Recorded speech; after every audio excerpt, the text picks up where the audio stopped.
Welcome everyone to your September monthly horoscopes. Before I dive in, letting you know the timestamps will always be in the description below. You might have to click show more, but they should all be there. For the September monthly horoscopes, I really wanted to keep I did my best to try to keep like a rooftop perspective. Now, with that being said, I really didn't want to go into too much detail for a couple of reasons. The first reason is I have such a blessed ability to be able to work with so many people, get consistent data, consistent feedback, and whether it's personal or professional, a lot of people are going through a lot this year. This year has been a lot for a lot of people. And when we get to September, this is going to initiate sort of the energy moving into or moving us closer to the personal planets going retrograde. So we go into September, Venus is in shadow, going over the territory that Venus is going to retrograde back over in October. Then in November, Mercury will station retrograde. And then in December, Mars will enter shadow and go retrograde in the beginning of 2027. So we're really we're inching closer and shifting gears at this point in the year. And some of you may really be welcoming that. So you might start to feel things really shift in September as we are getting closer to that. But again, I'm not perfect. I don't claim to be perfect. I really try to do my best to keep a rooftop perspective and provide enough detail for those to investigate, consider, contemplate, and even provide some perspective on like where things might intensify and how it's really feeding into something much larger, and to keep your eyes on that instead of letting it kind of consume you, especially with the full moon. The lead up to the full moon this month might be really energized. And then things in the peripheral kind of shift into a totally different element, a totally different feel. And so literally some of us might wake up the next day or the day after and have a totally different perspective. So there's a lot of interesting contrast, a lot of interesting action this month that I think is really setting the stage for something much larger. So I think keeping that rooftop perspective moving forward is, I think, a good perspective, especially going into the personal planets, all kind of having their moments to go retrograde towards the end of this year and even carry us into 2027. So once again, it is not conclusive. Some of you may notice things and, I'm not covering it. I don't want to get too in the weeds or too detailed this month. I have previous podcast episodes where there was a lot of detail. This month, I want to skip that. I think a lot of people are burnt out. They're overwhelmed. And, I think the important part is, where are we shifting gears and where can we use this month to slow down a little bit and start to reconsider how things are moving us in a different direction, especially moving into 2027. So I want you to know, first and foremost, that you're not alone. Myself have not been posting regular podcast episodes the past couple months because I just don't have the capacity for it with what I'm working on 7 days a week, what I'm going through personally. So as always, like, you're not alone in that. So I'm hoping to kind of get back into posting more regularly towards the end of this year. We'll see what my schedule and what my major project will allow me. But just wanted to share that little update. Really hoping all of you are doing okay and to not, suffer in silence or to feel alone, because I think that's the worst thing ever. So anyways, just sending you all of my love and my gratitude, because I know a lot of you are going through a lot right now. So anyways, let's get into the rising signs. All right, Aries risings. We are going to kick off on September 10th. We have quite a bit going on September 10th. So we have this new moon around 18 degrees in your Virgo 6th house of daily work, health, and routines. So very general. Some of you could be seeing sort of new routines, new work, new projects, anything to do with like work, your daily grind, your routines, any sort of like new beginnings around that. That could also include health. So new health, new wellness, things going on. Again, take what resonates, leave the rest. So with this is an interesting new moon because the ruler of this new moon is Mercury. And at the time of the new moon, Mercury will have moved into your Libra 7th house of personal and professional partnerships. So there could be, it's interesting because Mercury's moving into this new territory. And this new moon, yes, it's in the 6th house of daily work, health, and routines, but with it sort of reporting to this Mercury that's now in the 7th house, it could also involve your connections with others. It could involve something going on within your marriage, a long-term partnership, whether it's personal or professional. Additionally, this Mercury is in a Venus-ruled area, and Venus has just entered your Scorpio 8th house of big decisions, transformational work, transformational decisions, and those long-term financial themes like, investments, assets, debt, loans, partners, resources, if applicable, especially because there is this sort of connection to the 7th house of partnership. So again, take what resonates, leave the rest. But I find sort of the rulership at the time of the new moon to be very fascinating. So I think in some ways, yes, it's in the 6th house, but it could involve, those financial themes somehow because of the rulers sort of reporting back to those rulers. So it could involve like a big decision that is affecting the work, the health, and the routines. It could involve some sort of connection to others or personal and professional partnerships also involved. So I think this new moon has a lot of complexity, and it's sort of like setting the stage to have us look at the Libra Scorpio area that Mercury and Venus are eventually going to retrograde over. So this could also be kind of giving you those contextual clues as some of you are maybe looking at your routines, your work, things going on sort of in your, so to speak, your daily grind, and how that's going to support maybe some changes or some things changing the second half of the year. Let's jump to September 17th. September 17th, we have Chiron retrograding back into your Aries 1st house. So it spent a few months in that Taurus 2nd house to give you a little taste. Some of you at this point might be having some new sort of relationship or perspective around your finances, your self-worth, your values, even material possessions.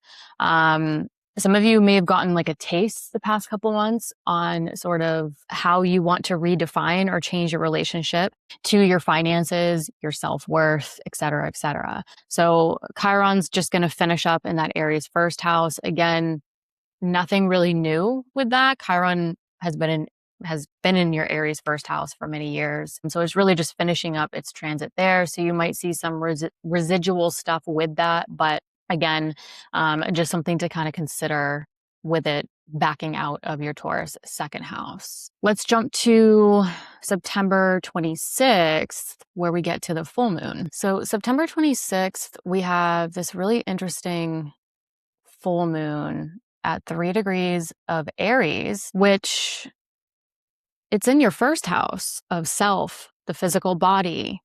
Now, remember, some of you with that new moon around September 10th in your 6th house, which for some of you could have involved health. Again, with the full moon in the 1st house of the physical body, some of you might see sort of the health and the physical body come up this month and sort of culminate that. But again, full moon in your first house of self, the physical body. So some of you could quite literally see like the spotlight on you. Something could be really culminating around your sense of self, your sense of direction. But the full moon is the sun and the moon in opposition. So once again, it's really the sun and the moon in opposition across your first and your seventh house. So sort of your needs versus the needs of others. And really balancing that, particularly because the ruler of this full moon and your first house of self is Mars. And Mars will be at the last degree in your Cancer fourth house of home, family, property, and real estate. So some of you could see a literal translation where something could be, there could be a sense of urgency or something really culminating and sort of intensifying around home, family, property, real estate themes, people you live with, renovations, redecorations, really any of those themes within the theme, the major theme, that could be playing into this full moon, sort of energizing your needs versus the needs of others, and what could be kind of really intensifying, or maybe there's a sense of urgency around home, family, property, real estate themes for some of you. So some of you also could see some connected themes to April of this year, because some of you might remember that new moon in April. I think it was around April 17th in your first house of self. So that was like the new moon that's connected to this full moon.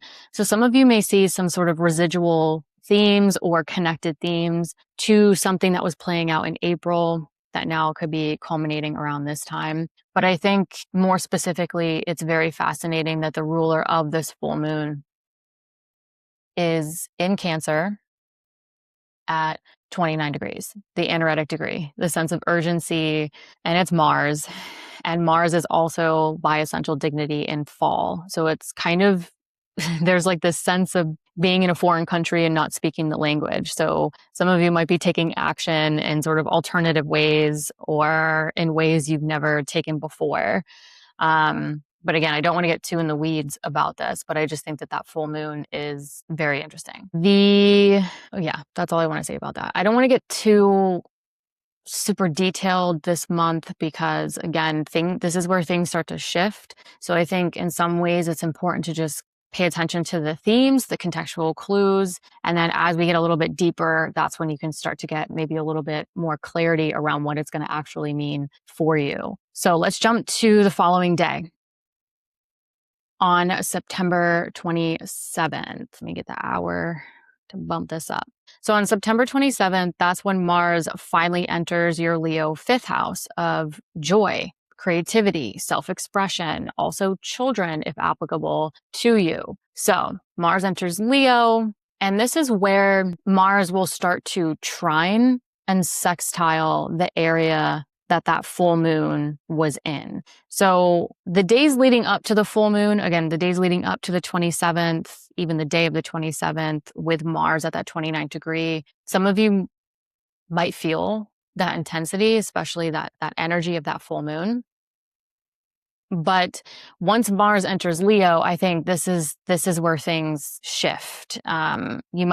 Some of you might literally wake up the next day and feel very different because a Mars in Leo is very different from a Mars in Cancer. And where that full moon was the sun and the moon in opposition across your first and your seventh house, now that Mars is starting to trine and sextile those two areas. So for some of you, you might start to feel more flow or hopefully a more supportive sort of energy to the areas that might have felt either intense or maybe there was some sense of urgency around there. Again, it depends on your natal chart. Then on September 30th, we're going to close out the month with Mercury entering Scorpio. So let me bump that in there.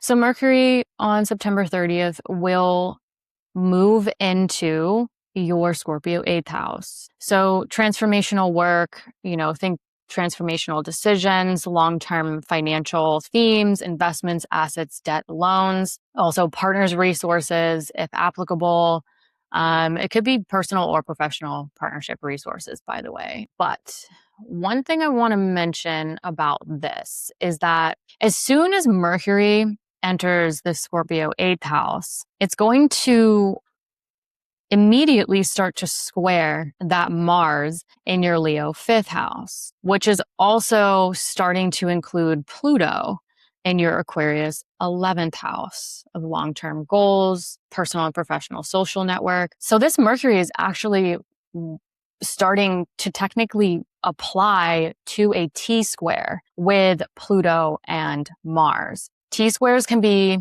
intense because you're basically Mercury is getting a lot of pressure. It's basically getting two 90-degree squares from Mars and Pluto, which can be intense planets. And so that Mercury in your 8th house, there might be a little bit of a pressure to make a decision or to look at finances. But with Mercury ruling your 6th house of daily work, health, routines, your Gemini 3rd house of communication, siblings, extended family, maybe there's communication, or really there could be some of you could have like pressing conversations or feel a sense of urgency to have really important conversations that might affect your routine or affect your finances as you're trying to balance sort of your 5th house. Maybe you're trying to balance what's going on with your children, if applicable, what's going on with, enjoying life, taking time to do the things that bring you joy, especially if you're an artist or you're a creative. 5th house is really important, and balance that with this ongoing sort of transformation to your long-term goals and your social network. So I feel like there's this like very interesting blend for some Aries risings as you're closing the month around maybe having some very intense or important conversations that could really create some necessary change or transformation, could include finances or resources. Sort of personally, that might include siblings or extended family. But at the same time, there could be sort of either the professional or the professional stuff to balance that with. So in my opinion, I think we're ending September in this very interesting phase of like, there is some intensity, but in a very different way than we're coming off of. And this T-square with Mars and Pluto could be a little intense. But let's see, what do I have here? Ruling over there. So I want to also remind you that we're going into October where this Mercury is entering shadow. So Mercury is going to start going over the territory that it is eventually going to retrograde back over. So it is important to pay attention to what is happening towards the end of September, because a lot of you could be gearing up to review and revise the Venus ruled areas and the Mercury ruled areas. But it looks like some of you are closing out the end of September, maybe making the decisions, looking at the details, the contracts, the finances, how it's going to impact maybe your work, your routines, etc., having the necessary conversations. And that could kind of be gearing you up to then review and revise something that could be really changing your work, changing your routines, as well as sort of maybe changing something that's involving your siblings, your extended family, your immediate everyday environment. And also not forgetting that Venus, as we go into October, is eventually going to go retrograde. And so some of you could involve, personal and professional partnerships.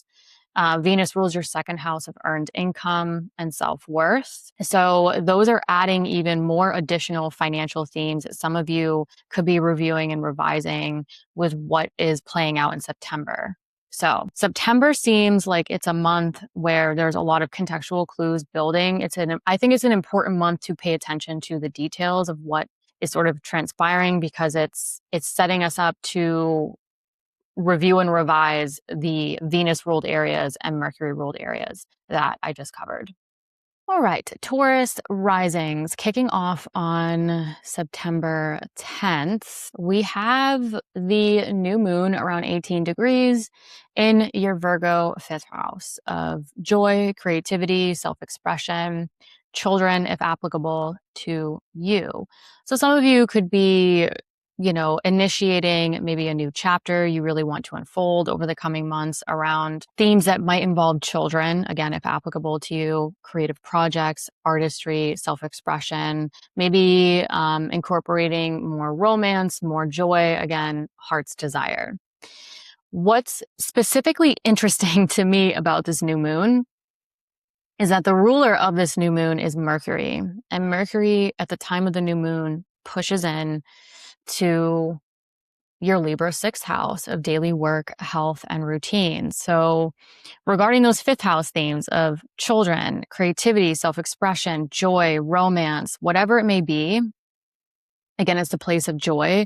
It could heavily integrate or involve your work, your health, and your routines. So maybe you're starting a new chapter where things are kind of shifting your work, shifting your routines, your daily grind. And this Mercury that I think is reporting back to the new moon regarding what's impacting your work, your health, or your routines, your overall wellness that might involve this new chapter. This Mercury is in a Venus ruled area, and Venus has just entered your Scorpio 7th house of personal and professional partnerships.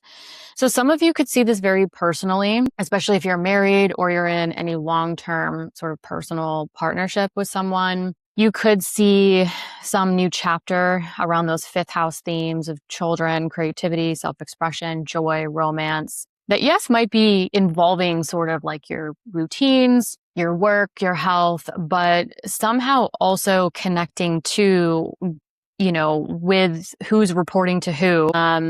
Also involving, something playing out in partnership or marriage. So there's this really interesting sort of like progression between the 5th, the 6th, and the 7th house. So yes, this new moon is in the 5th house, but I actually think because of the dispositors, as we call it, like who's ruling who down the chain, it's actually involving the 5th, the 6th, and the 7th house. So yeah, this is very, very, very interesting, especially because Venus rules your Taurus 1st house of the self. So some of you might feel this Venus a little bit more, especially because this Venus is in shadow. It's going to go retrograde in October. Yeah, October. So you're sort of paying attention to those contextual clues that is building around this time. So September 17th is when this Chiron retrogrades back into your Aries 12th house of sort of subconscious thought patterns. What are you working on behind the scenes? What sort of hiding behind the scenes? And, nothing, I don't think this is the biggest deal. I mean, it depends on your natal chart, but Chiron has been in your Taurus 1st house the past couple months. So some of you might now have a different perspective on, maybe you've shifted your perspective or shifted your relationship to your physical body, your appearance, how you take independent action, how other people view you. And Chiron in the 12th is finishing up there, right? This is nothing new, is essentially just maybe giving you a last minute opportunity to think about it behind the scenes, like think about it in private, maybe untangle it in private. Again, some of you may have gone through a shift, some of you maybe not. So again, it's worth mentioning if you have, but if you're thinking to yourself, like, I'm good, that doesn't resonate, totally fine. Again, Chiron, nothing new in Aries. It's been there for years. It just retrograded back. And in 2027, Chiron will make its final ingress, I believe, into your Taurus 1st house. So you got a little taste the past couple months. So you might be able to think of some shifts in those areas. But for most of you, I don't think it will be that big of a deal. On September 26th, we have a very interesting full moon. So this full moon on September 26th is around 3 degrees in your Aries 12th house. Again, behind the scenes, hidden subconscious thought patterns, what's affecting you behind the scenes that maybe isn't totally visible. This full moon comes along and culminates something in that area. So some of you might see something that's been hidden or something that you haven't been able to see in all its glory. Or I think for a lot of you, some of you could see some culminating things that maybe you've been working on behind the scenes, whether it's mental or maybe some projects behind the scenes. Kind of what have you been kind of hiding or like not publicly advertising, and this full moon could culminate that.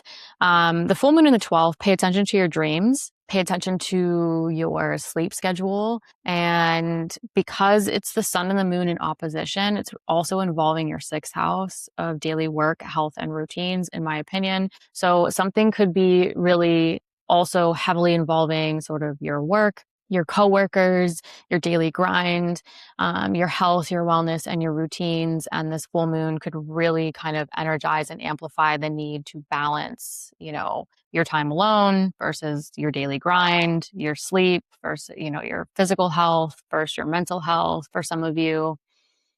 And the ruler of this full moon is Mars. And at the time of the full moon, Mars will be at the anaretic degree, that 29th degree, the sense of urgency. Mars desperately wants to get out of Cancer at this point.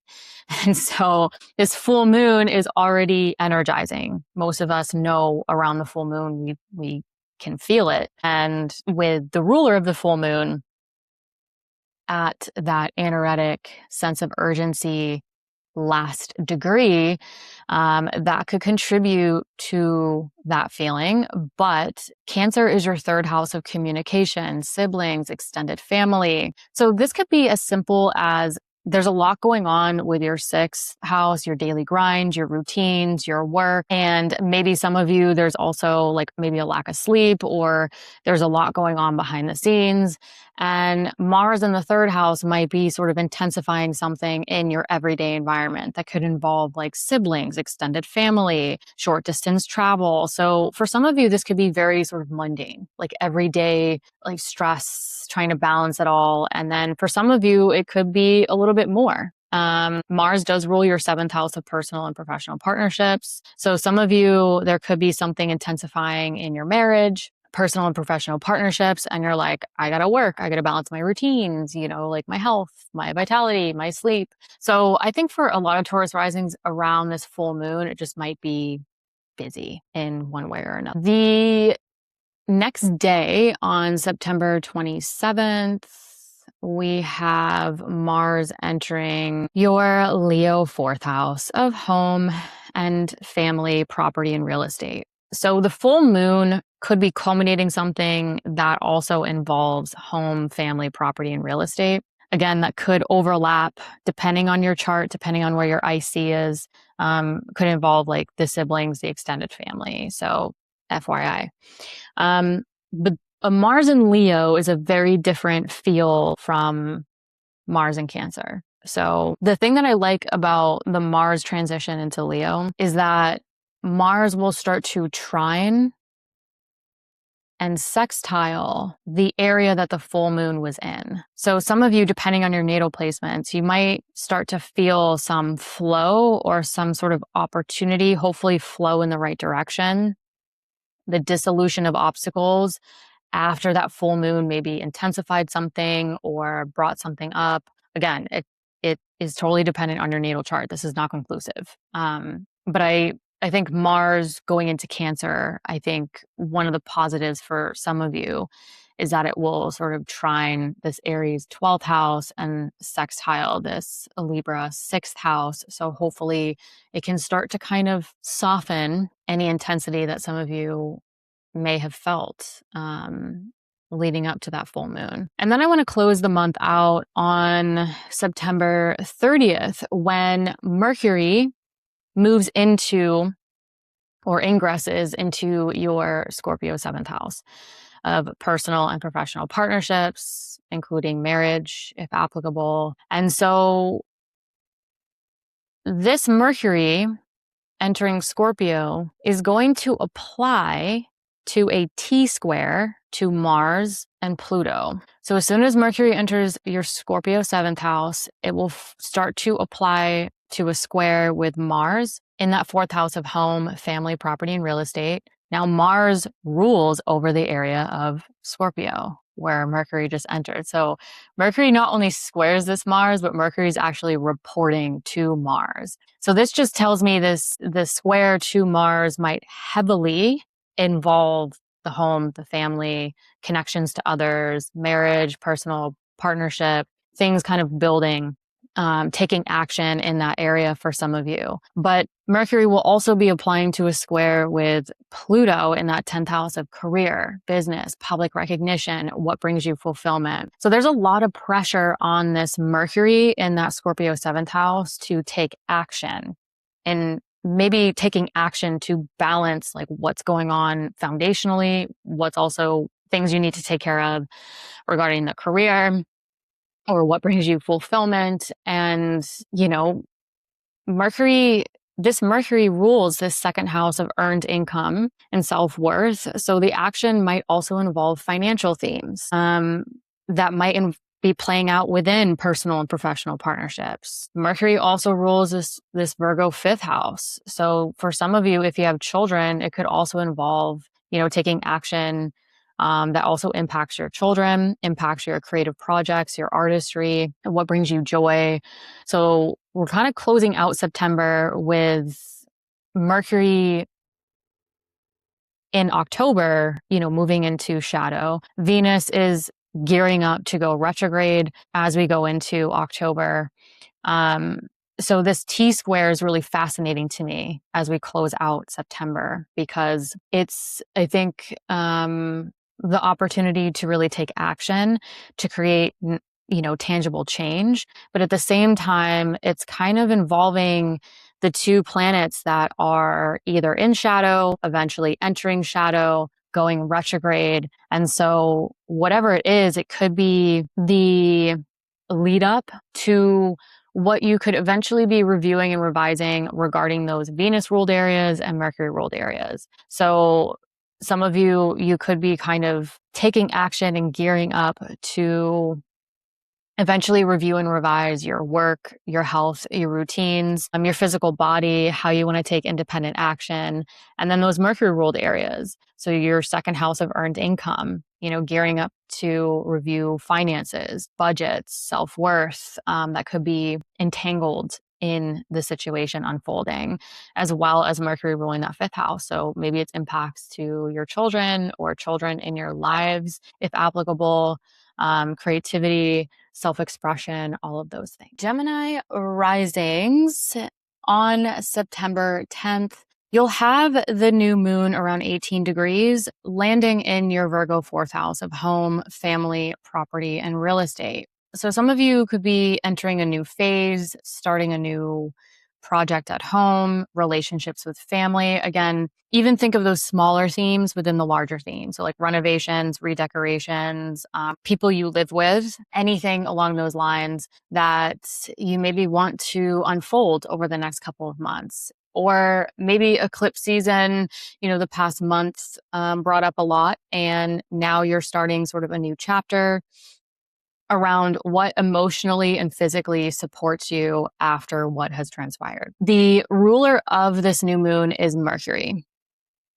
And Mercury, at the time of the new moon, will have entered your Libra 5th house of joy, creativity, self-expression, children, if applicable to you. So yes, this new moon is in the 4th house, but it's technically reporting to this Mercury that just entered your 5th house. And so some of you could see connecting themes to children, creativity, self-expression, joy. Maybe some of you, this new chapter around what's going to support you emotionally or physically around, foundationally. It's maybe some of you are thinking about, well, how is it really going to support my joy? My romance, having fun, enjoying life, heart's desire. Or for some of you, how is it connecting to your children around what you want to sort of start or create foundationally? This Mercury is in a Venus-ruled area. And at the time of the new moon, Venus will have entered your Scorpio sixth house of daily work, health, and routines.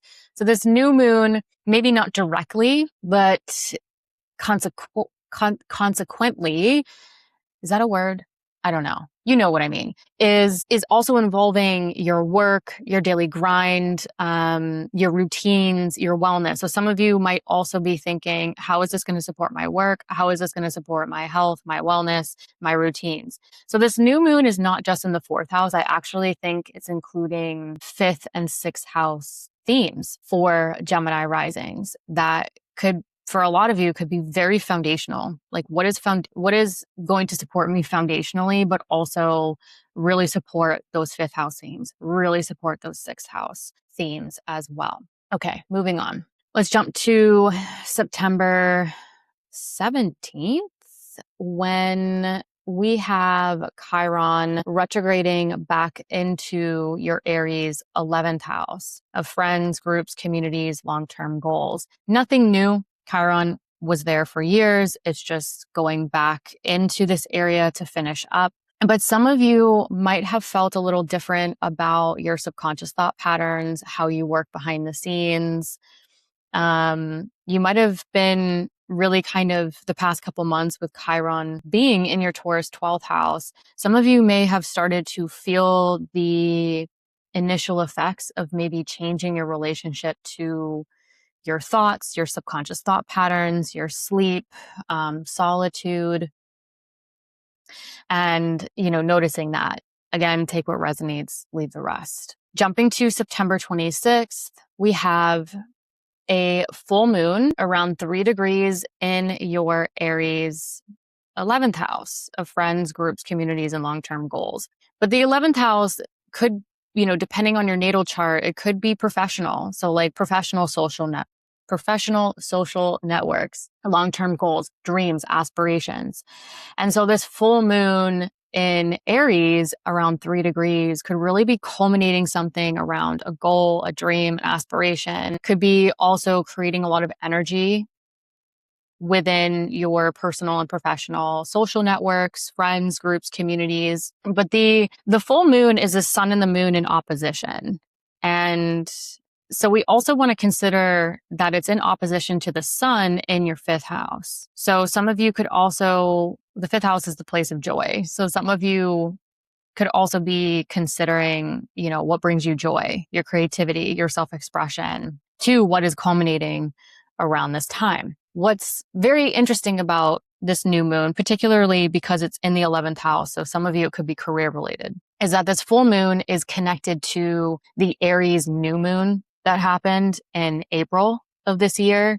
Remember when I think it was Mercury, Mars, Saturn, Neptune, the sun, the moon, Chiron were all piled up in your Aries 11th house back in April. And that new moon is technically connected to this full moon. So some of you could see some things that you were considering or themes back in April that are somehow connected to this time with the full moon. The other thing I will mention about this full moon is that it's ruled by Mars, and Mars will be at the last degree in your Cancer second house of earned income and self-worth. So whatever's really being energized and culminated around maybe long-term goals, personal and professional social networks. There could be financial themes, a sense of urgency around financial themes, budgets, depending on what you do. But there could also be some urgency around your value and your self-worth, tying into the plan of action.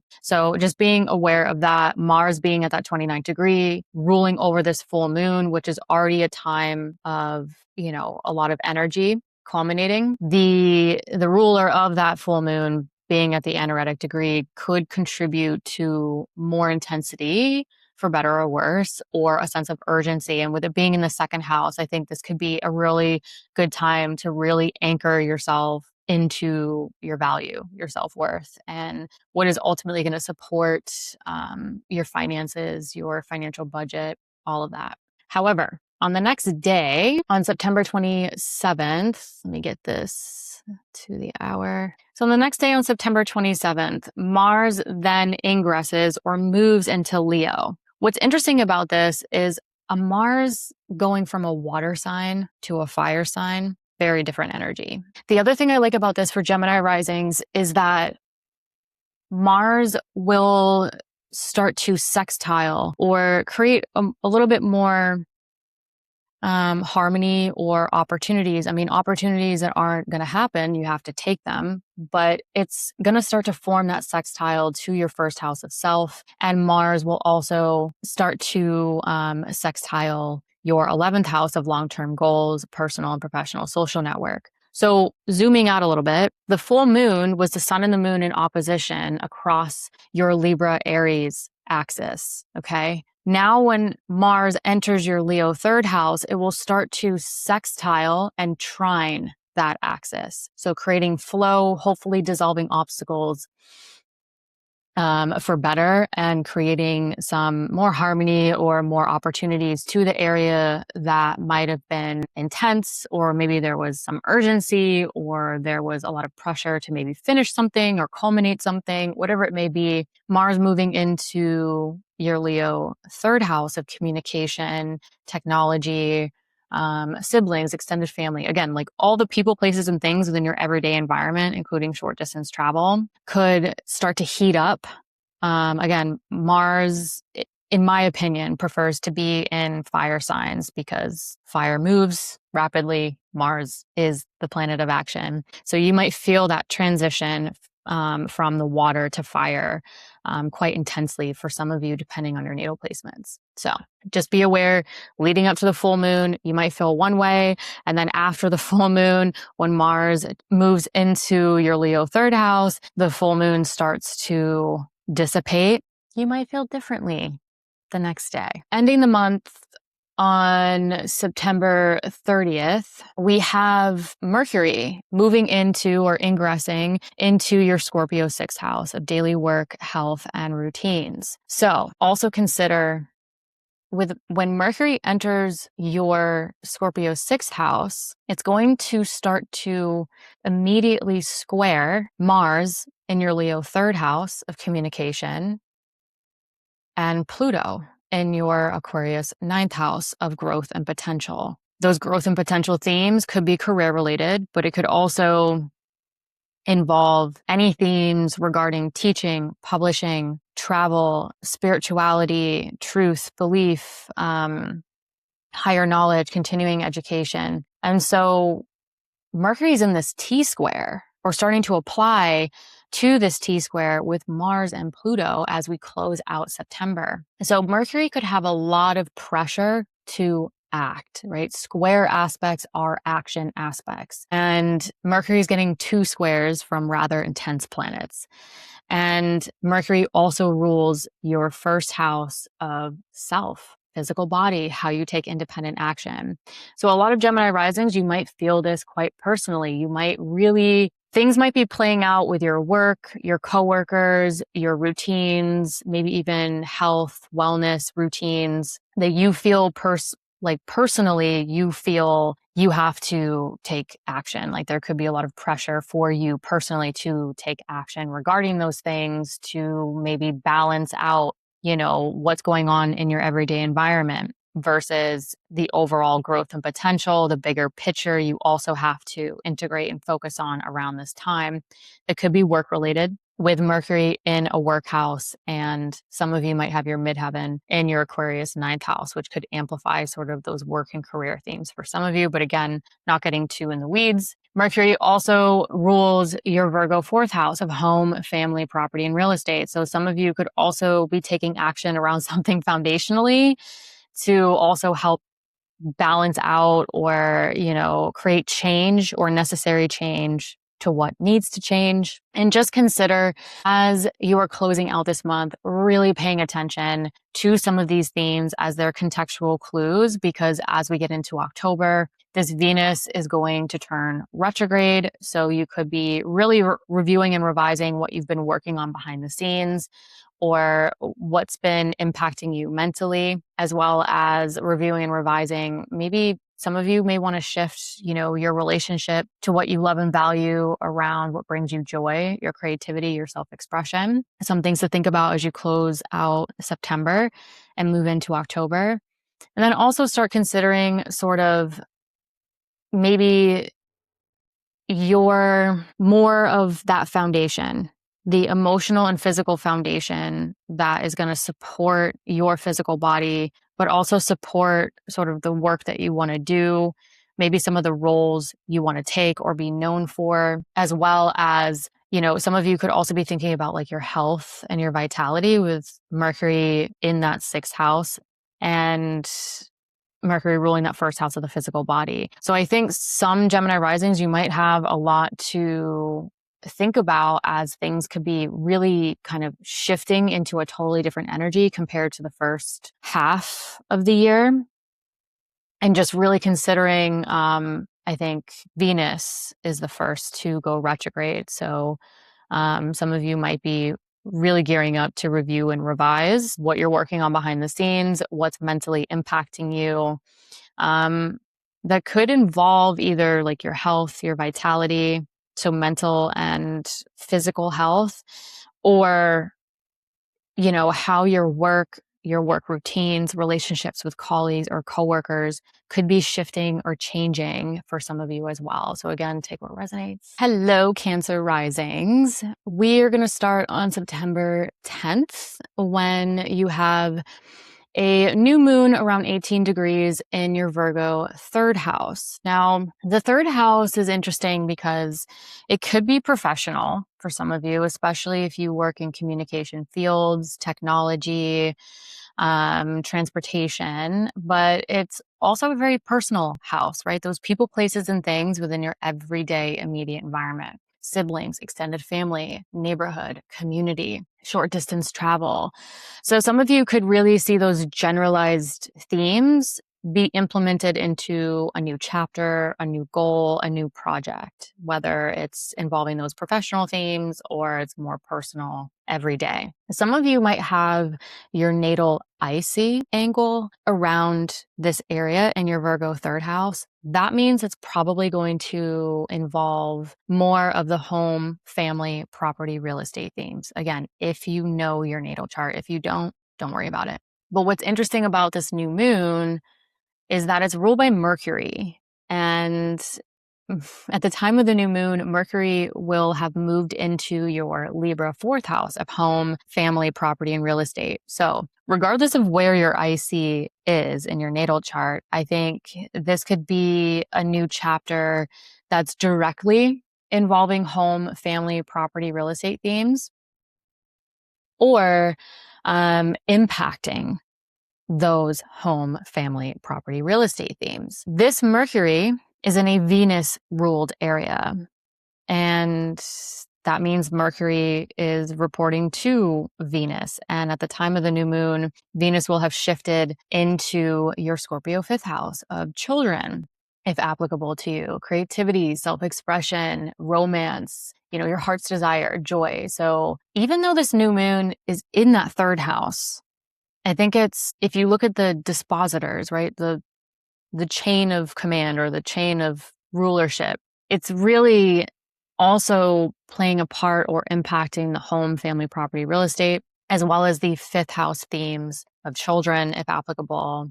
What brings you joy? Maybe some of you are starting a new chapter or initiating something that has you really thinking about, like, what's my heart's desire? What is my joy, my creativity, my self-expression around sort of my everyday immediate environment within my home, right? What physical, emotional foundation is going to support that? Keep in mind, this Venus ruling your fourth house of home, family, property, and real estate is in shadow. So whatever's kind of unfolding, it could be sort of the lead up or the contextual clues right now that could be helping you see what you're actually going to review and revise around something foundationally regarding home, family, property, real estate when Venus goes retrograde, I believe in October. So just something to think about, because some of you could see sort of like the early clues around this time with this new moon connecting to your fourth and your fifth with the dispositors. Moving on to September 17th.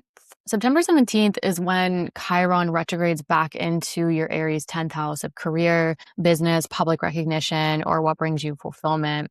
This is nothing new. So Chiron was going through your Aries 10th house for years. It moved into your Taurus 11th house of your personal and professional social network, your long-term goals, the past couple months to give you maybe contextual clues or give you a little taste to how you are changing your relationship to who you connect with, your dreams, ambitions, long-term goals, who you surround yourselves with. And Chiron retrograding back into your Aries 10th house is really just wrapping up that story in Aries, nothing big.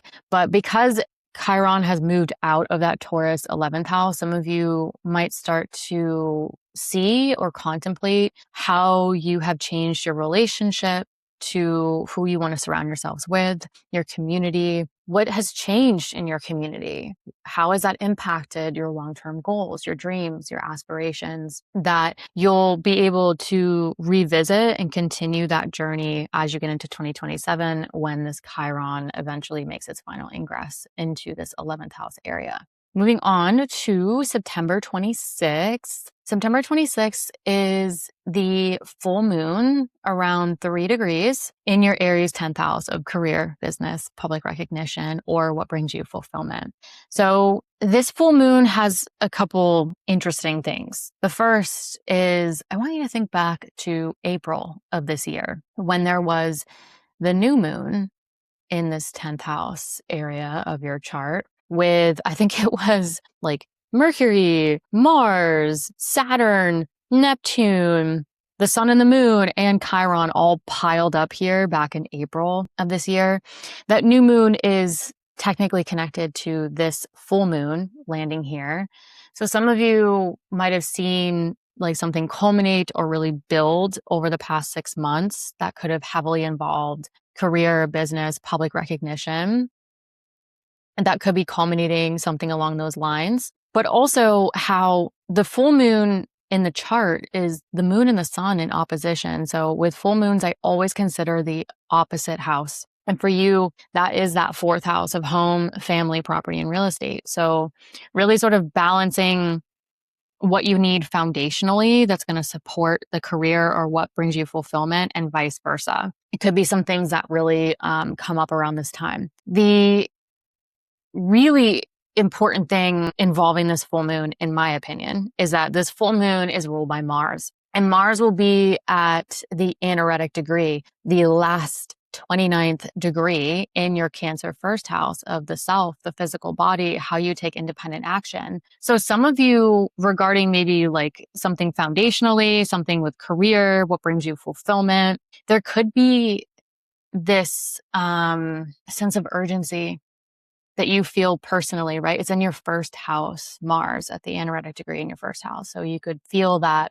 like some of you may want to take action or you feel that urgency that you want to go, like you want to take the plan of action regarding what is really energizing or culminating around this time that could be impacting like home, family, property, real estate, career, business, public recognition, or what brings you fulfillment. But the thing I want you to consider, regardless of what happens, the following day on September 27th, Mars enters your Leo 2nd house. Now, zooming out, leading up to the full moon, ruled by Mars, Mars at the 29th degree in your first house of self in a water sign. As soon as the full moon starts to dissolve or wane, Mars moves into a fire sign. So how we feel leading up to the full moon or at the time of the full moon, I think is going to be very different from when the full moon starts to wane and Mars moves into a fire sign. So I think a lot of us literally might wake up the next day from the full moon and feel very different.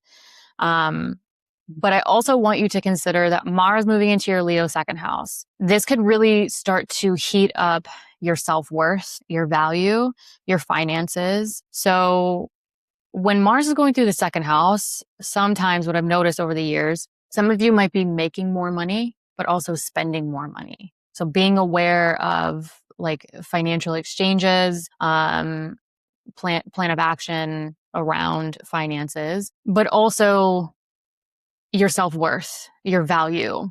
And the last perspective I want to give you is that when Mars enters this Leo second house, it's going to start to trine that Aries 10th house and sextile that Libra fourth house. So the full moon, the sun and the moon in opposition, culminating, really energizing this 10th and fourth house axis, right? Your career versus your home and family, what brings you fulfillment versus home and family. You get the gist. And now when Mars is in Leo, it will start to trine and sextile that axis that full moon energized and culminated. So I'm hoping with Mars transitioning into a fire sign from a water sign, really heating up, really taking action, it will start to create more constructive flow or dissolve obstacles, hopefully for the better, towards your career or what brings you fulfillment, and create opportunities to maybe create a more supportive foundation, a more supportive emotional and or physical foundation in your lives. So I'm hoping once Mars gets into Leo, I think things that might feel a little bit more supportive to your career, your business, your public recognition, and home and family. But some of you might also be sort of like spending money or investing money in order to do that. So just be aware of that, because Mars might heat that area up. But I think some of you might welcome this transit. But first, I want to mention September 30th when we close out the month, because on September 30th, Mercury ingresses or enters your Scorpio fifth house of what brings you joy, children if applicable, creativity, self-expression. And when Mercury enters this Scorpio fifth house, it will immediately start to square that Mars in your second house. So Mars rules over Scorpio. So now Mercury and Venus, the two areas heavily involved in that new moon, are now reporting to this Mars in a financial house, also your self-worth. So the square aspect is an action aspect. So some of you might really start to like close out September, really taking action around your creativity, your artistry, your self-expression, children if applicable to you. And taking action might involve money, self-worth, value, material possessions. So some of you, again, might be like spending money to make money with this, especially if you're like a creative, an artist, anything like that. Mercury rules that Virgo third house of communication too. So if you work in communication fields, technology, any of that, that could also kind of involve that. But this Mercury is also applying to a square to Pluto in your Aquarius eighth house, which is the other financial house. It's more of those long-term financial themes. So like investments, assets, debt, loans, partners' resources, whether it's personal or professional partnerships, big decisions, transformational decisions. And this is where I think, Venus is about to go retrograde. So some of you might be reviewing and revising the value that you need, something happening with home, family, property, and real estate, as well as like how it's impacting your long-term goals, who you want to surround yourselves with. And then Mercury kind of joins in and creates this T-square across your financial axis, closing out the month. And Mercury will eventually go retrograde, I believe, later in October or November. I think it's November.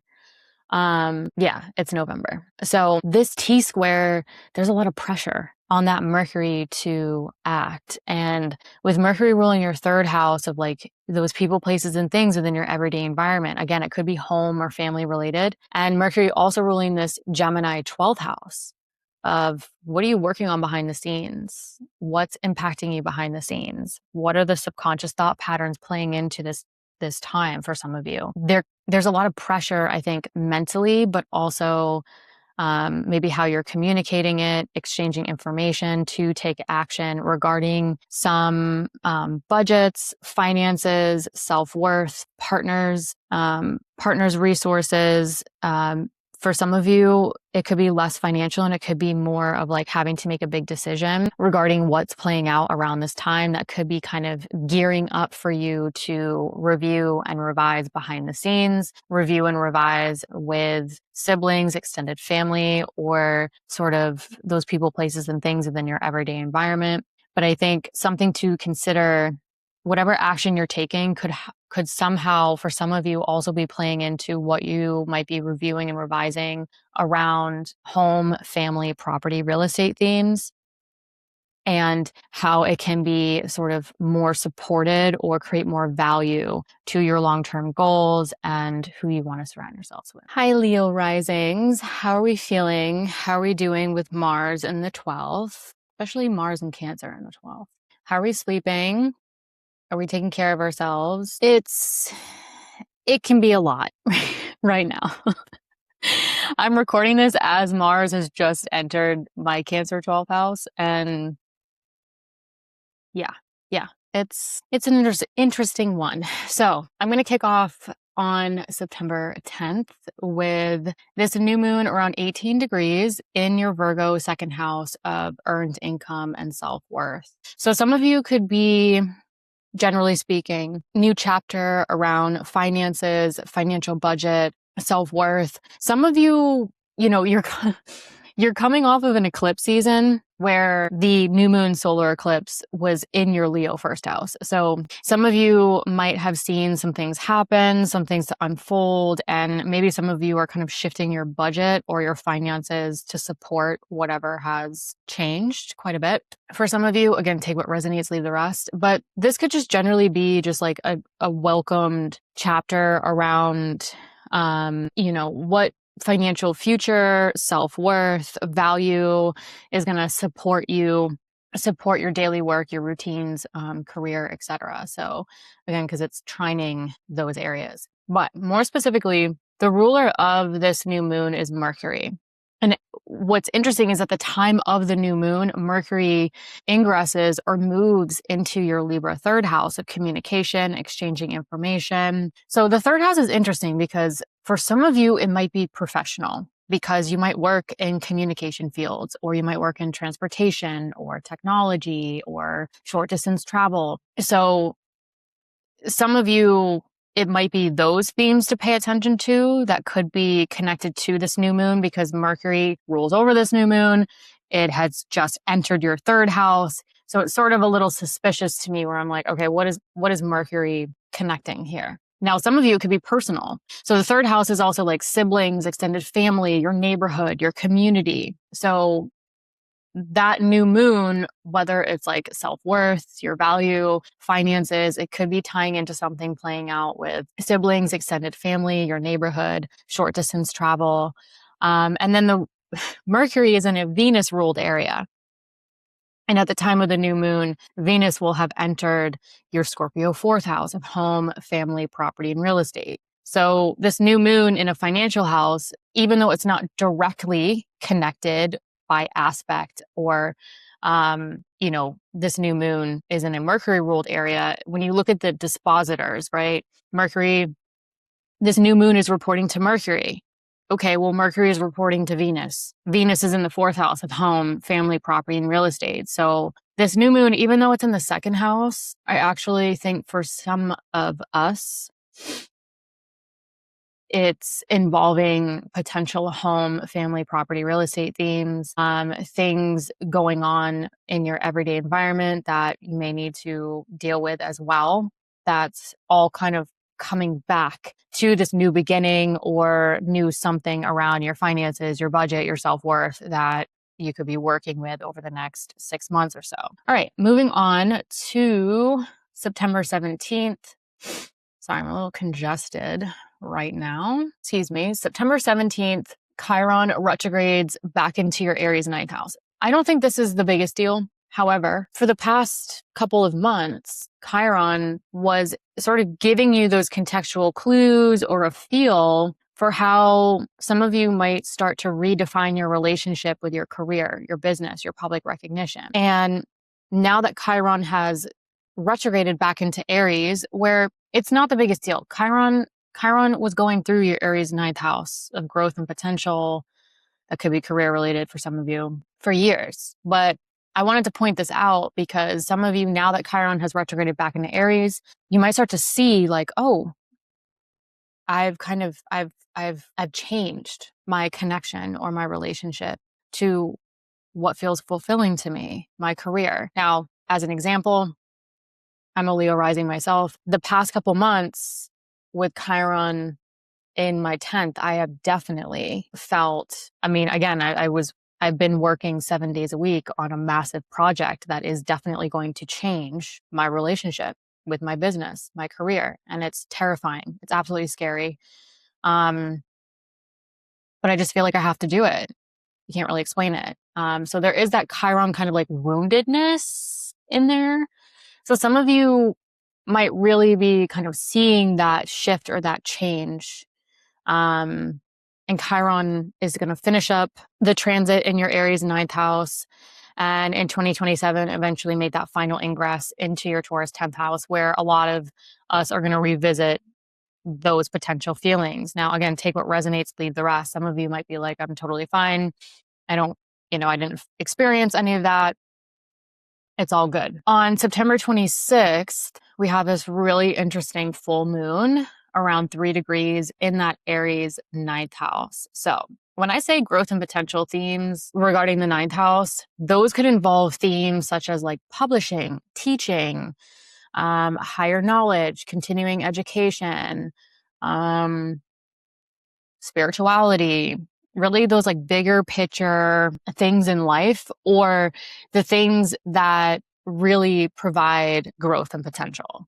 And for some of you, if your midheaven is in your Aries ninth house, it could be heavily career, business, public recognition related, if that's applicable. However, the full moon around 3 degrees, remember back in April of this year when there was that new moon in your Aries ninth house? And there was this massive pileup. I think it was Mercury, Mars, Neptune, Saturn, the sun and the moon, and Chiron all piled up here with this new moon. That new moon back in April of this year could be directly connected to this full moon, culminating some of those themes. So some of you could see a direct sort of theme being tied into what you were maybe gearing up to start or really initiate in April. I know what I was gearing up to initiate in April. This full moon could really be culminating some of that. The next thing I want to talk about with this full moon is that the sun and the moon in astrology in the chart, it's the sun and the moon in opposition.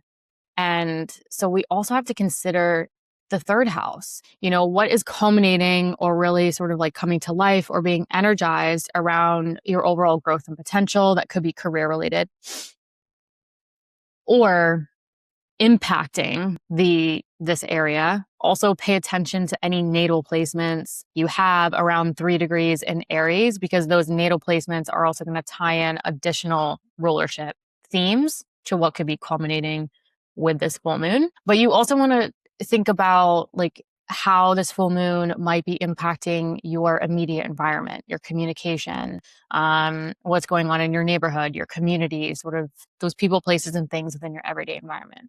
The last thing I'll mention about this full moon, it's ruled by Mars. And Mars will be at the last degree in your Cancer 12th house of the subconscious thought patterns, sleep, solitude, more of the hidden stuff, what's going on behind the scenes, what you don't really publicly advertise to the world, so to speak. So this full moon really energizes the 3rd and the 9th house axis, okay? That Libra Aries axis in your chart. And that Mars at 29 degrees in the Cancer 12th is, a lot of you could feel like a mental urgency.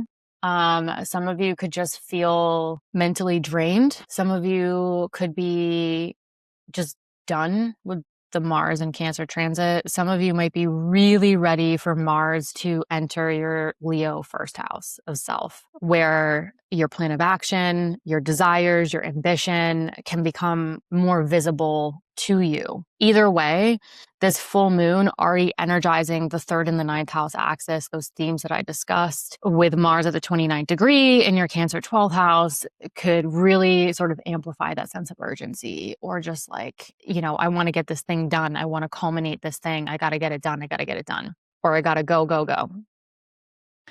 But pay attention to your sleep, solitude, especially as Mars is pushing up against that 29th degree for some of you.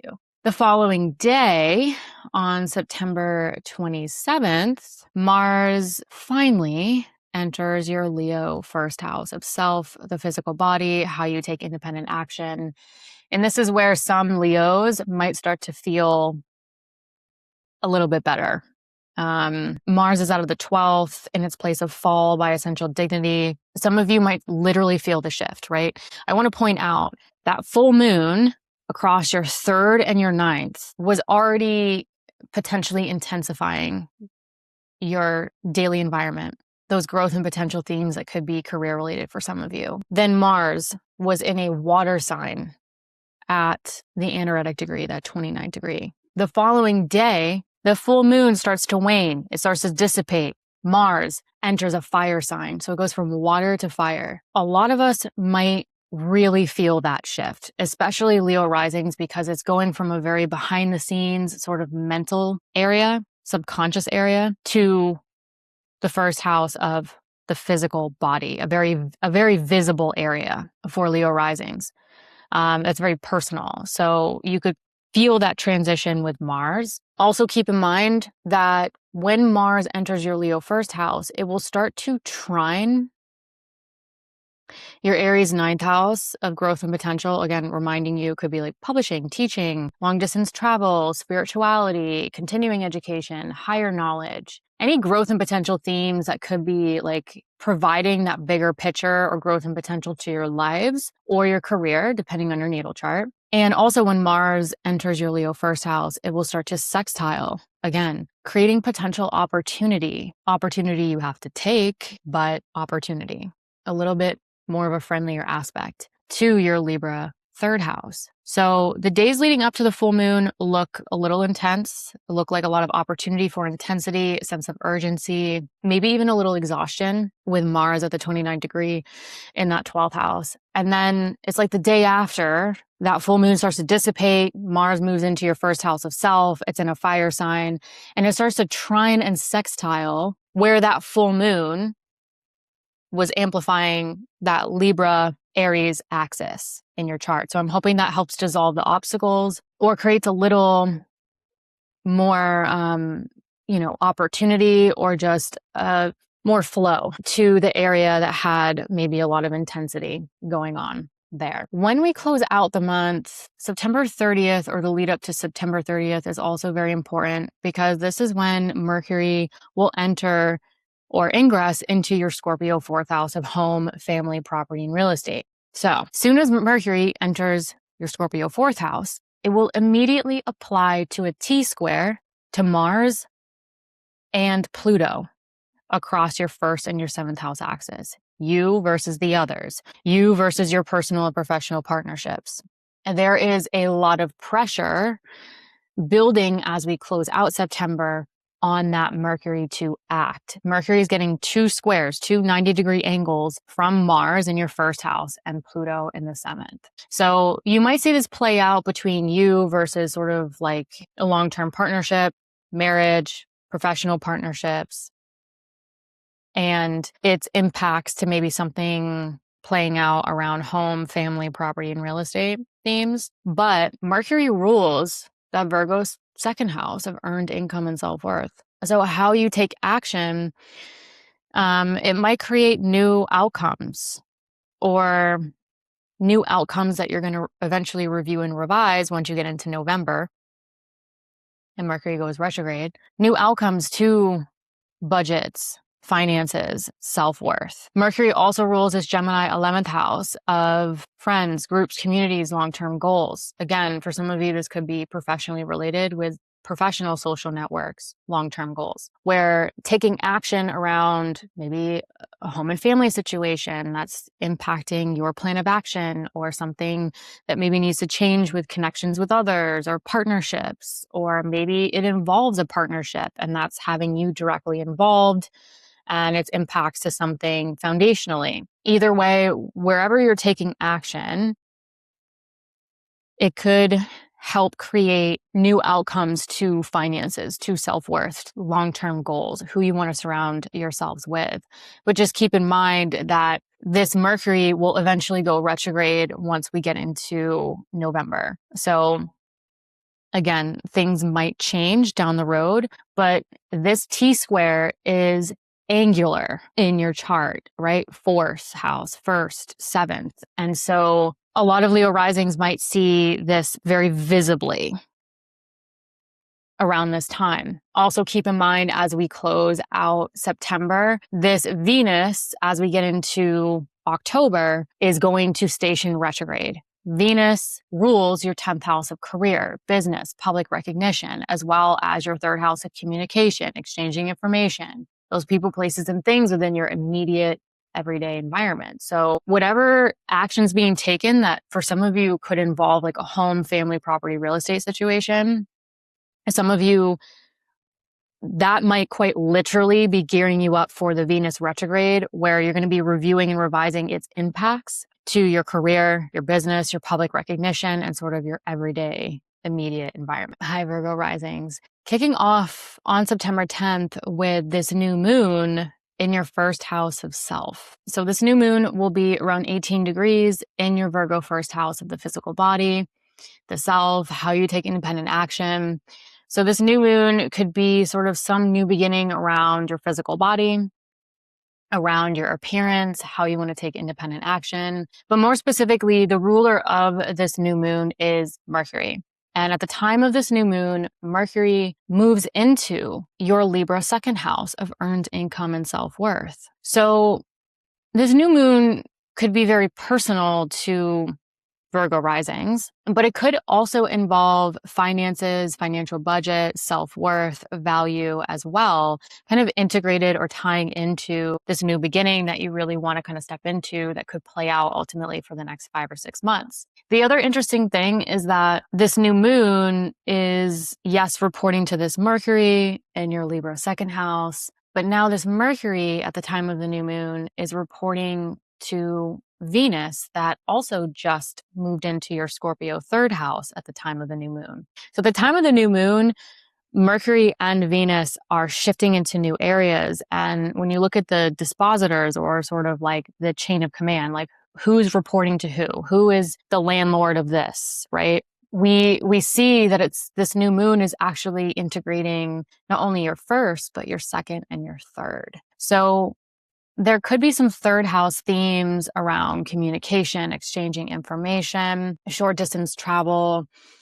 Some of you, that could be professional if you work in communication fields, and it could be tied into sort of this new beginning around your appearance, how you show up, your identity. A lot of Virgo risings that I've noticed in 2026 are really stepping into a new sense of self, depending on, I've seen a lot of Virgo risings go into some pretty extreme scenarios, like extreme health situations even, that have really shifted their relationship to their body, relationship to the work that they do.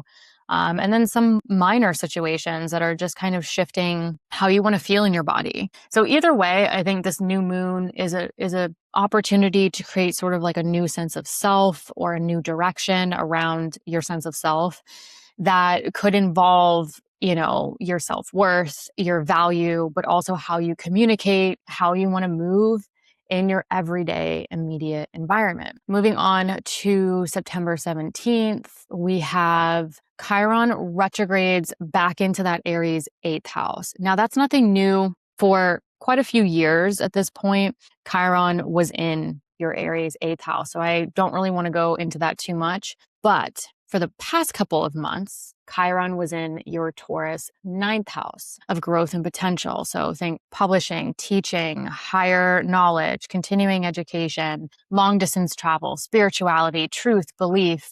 It could be career related for some of you, depending on your natal chart.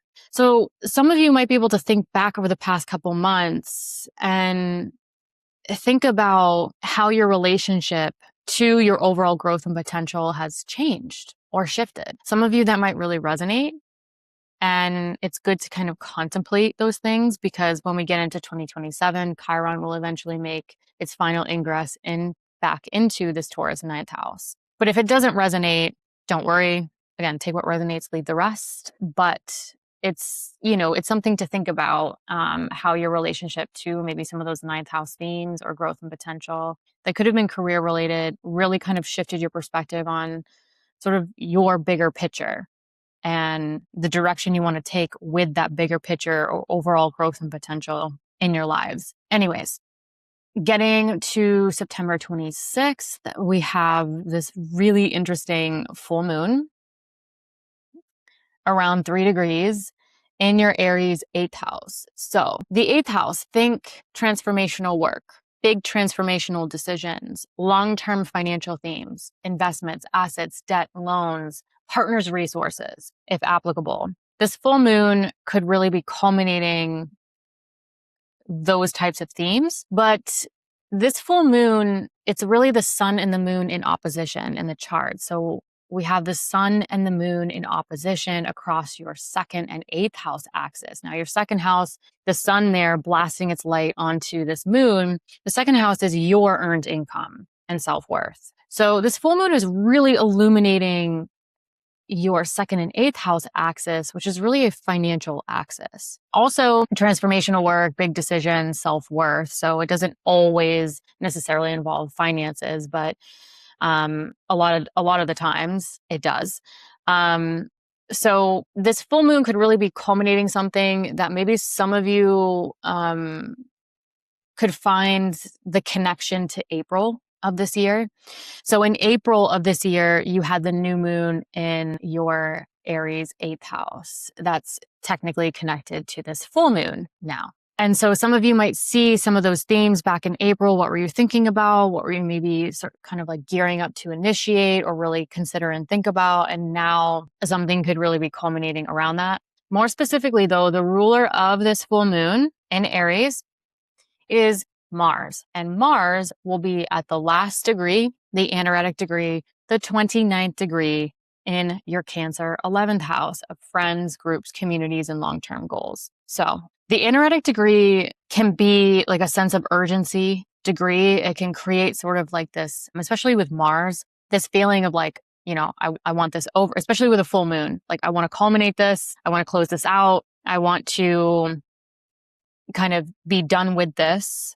Some of you might be experiencing that, but some of you could just be feeling sort of that overall sense of urgency or intensity with this full moon. And because this full moon is illuminating your 2nd and your 8th house, again, these are financial houses, and this full moon is reporting to Mars at the last sense of urgency degree in your Cancer 11th house. The 11th house is long-term goals, dreams, aspirations. So some of you, there could be something culminating financially that's tying into a long-term goal, a dream, an aspiration, something playing out with personal or professional sort of social networks. So that's a possibility there. But what I want to point out is the contrast between the days leading up to the full moon versus the day after the full moon. So the next day on September 27th, Mars will ingress or move into your Leo 12th house of behind the scenes, subconscious thought patterns. What are you working on behind the scenes? And this is interesting because at the time of the full moon, Mars is at an intense, anaretic sense of urgency degree in a water sign. Then the following day, that full moon starts to wane, that energy starts to wane, and Mars moves into a fire sign. So I think collectively, we're all going to feel sort of this contrast between the days leading up to or the day of the full moon versus the next day. the element alone of just like water to fire, full moon in fire, then starting to wane, then you're going to feel the difference. Also, the difference between Mars going from your 11th house of your social network, your long-term goals, to a very private, hidden house. I think a lot of Virgo risings might start to really feel that. So letting you know, you might go from feeling very intensely one way leading up to the full moon, and then the day after the full moon, it's like very different perspective. So you might start to turn more inward. You might start to focus more on working on something behind the scenes. You might start to focus more on your subconscious thought patterns. Some of you might get a little bit more insular, like your action might turn inward and more in solitude and behind the scenes. And what I want to get to is closing out the month on September 30th, because again, there's so much happening as we close out September that I think is really building the contextual clues that's going to play out in October and November. Because on September 30th, Mercury moves into or ingresses into your Scorpio third house of communication, exchanging information.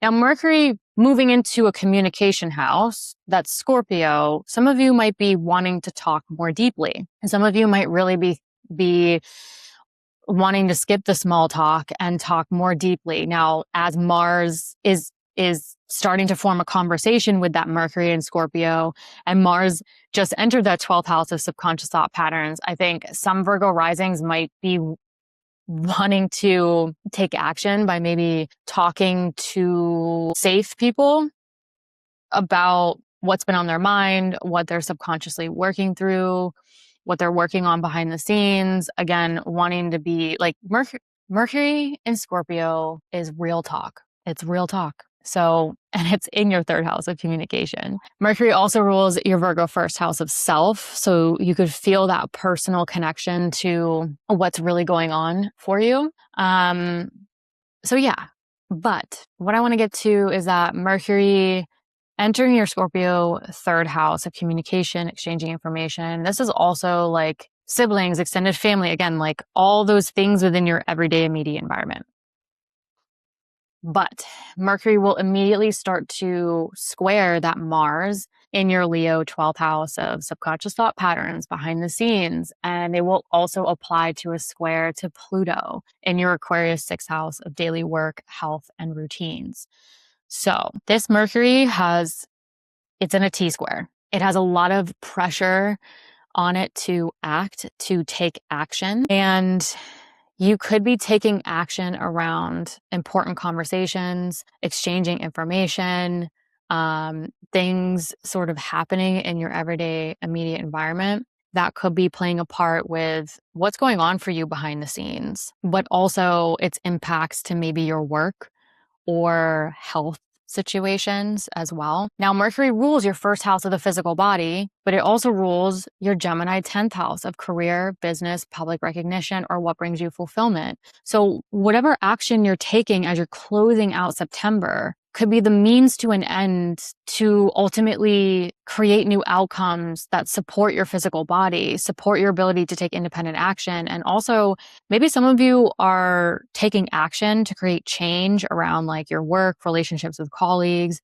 routines, health, whether it's mental or physical, especially with the Mars-Pluto situation across your 6th and your 12th house axis, to create new outcomes that maybe are more supportive to your career, your business, your public recognition, or what brings you for fulfillment. Sorry, I couldn't get that out. The last thing I will mention as we close out September is that this Venus is about to go retrograde as we go into October. So whatever action you're taking, it could heavily involve what you're going to ultimately review and revise regarding those Venus-ruled areas, which is your Libra second house of earned income and self-worth. So whatever action you're taking, it could somehow sort of like be entangled or threaded into this Venus that's about to station retrograde and give you opportunity to maybe review and revise in the coming weeks to create new outcomes, to your finances, your financial budgets, your self-worth, but also the other Venus ruled area regarding your Taurus ninth house of like supporting and creating more value to the bigger picture in your life, or those growth and potential themes. Hello, Libra risings. So September 10th, you have a very interesting new moon around 18 degrees in your Virgo 12th house. But hear me out. Yes, this is a new moon in your 12th house of behind the scenes, solitude, subconscious thought patterns. Maybe some of you, like what you've been working on behind the scenes. Again, it's a very hidden house. But the ruler of this new moon is Mercury.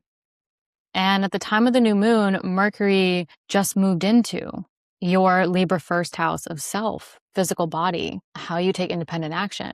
So this new moon, generally speaking, could be, new chapters or new something around your thought patterns, what you've been working on behind the scenes. But what's interesting when you look at the dispositors or like the ruler of the new moon, which is Mercury, moving into your first house of self, it's sort of like very much what new something is going on behind the scenes that is directly impacting you physically, your visibility, your ability to take independent action. So it's a very interesting connection and overlap with the 12th to the 1st. Like what's going on behind the scenes that nobody yet might see visibly, but you're considering yourself, your physical body, how you want to take independent action, your appearance into something playing out behind the scenes for some of you. This Mercury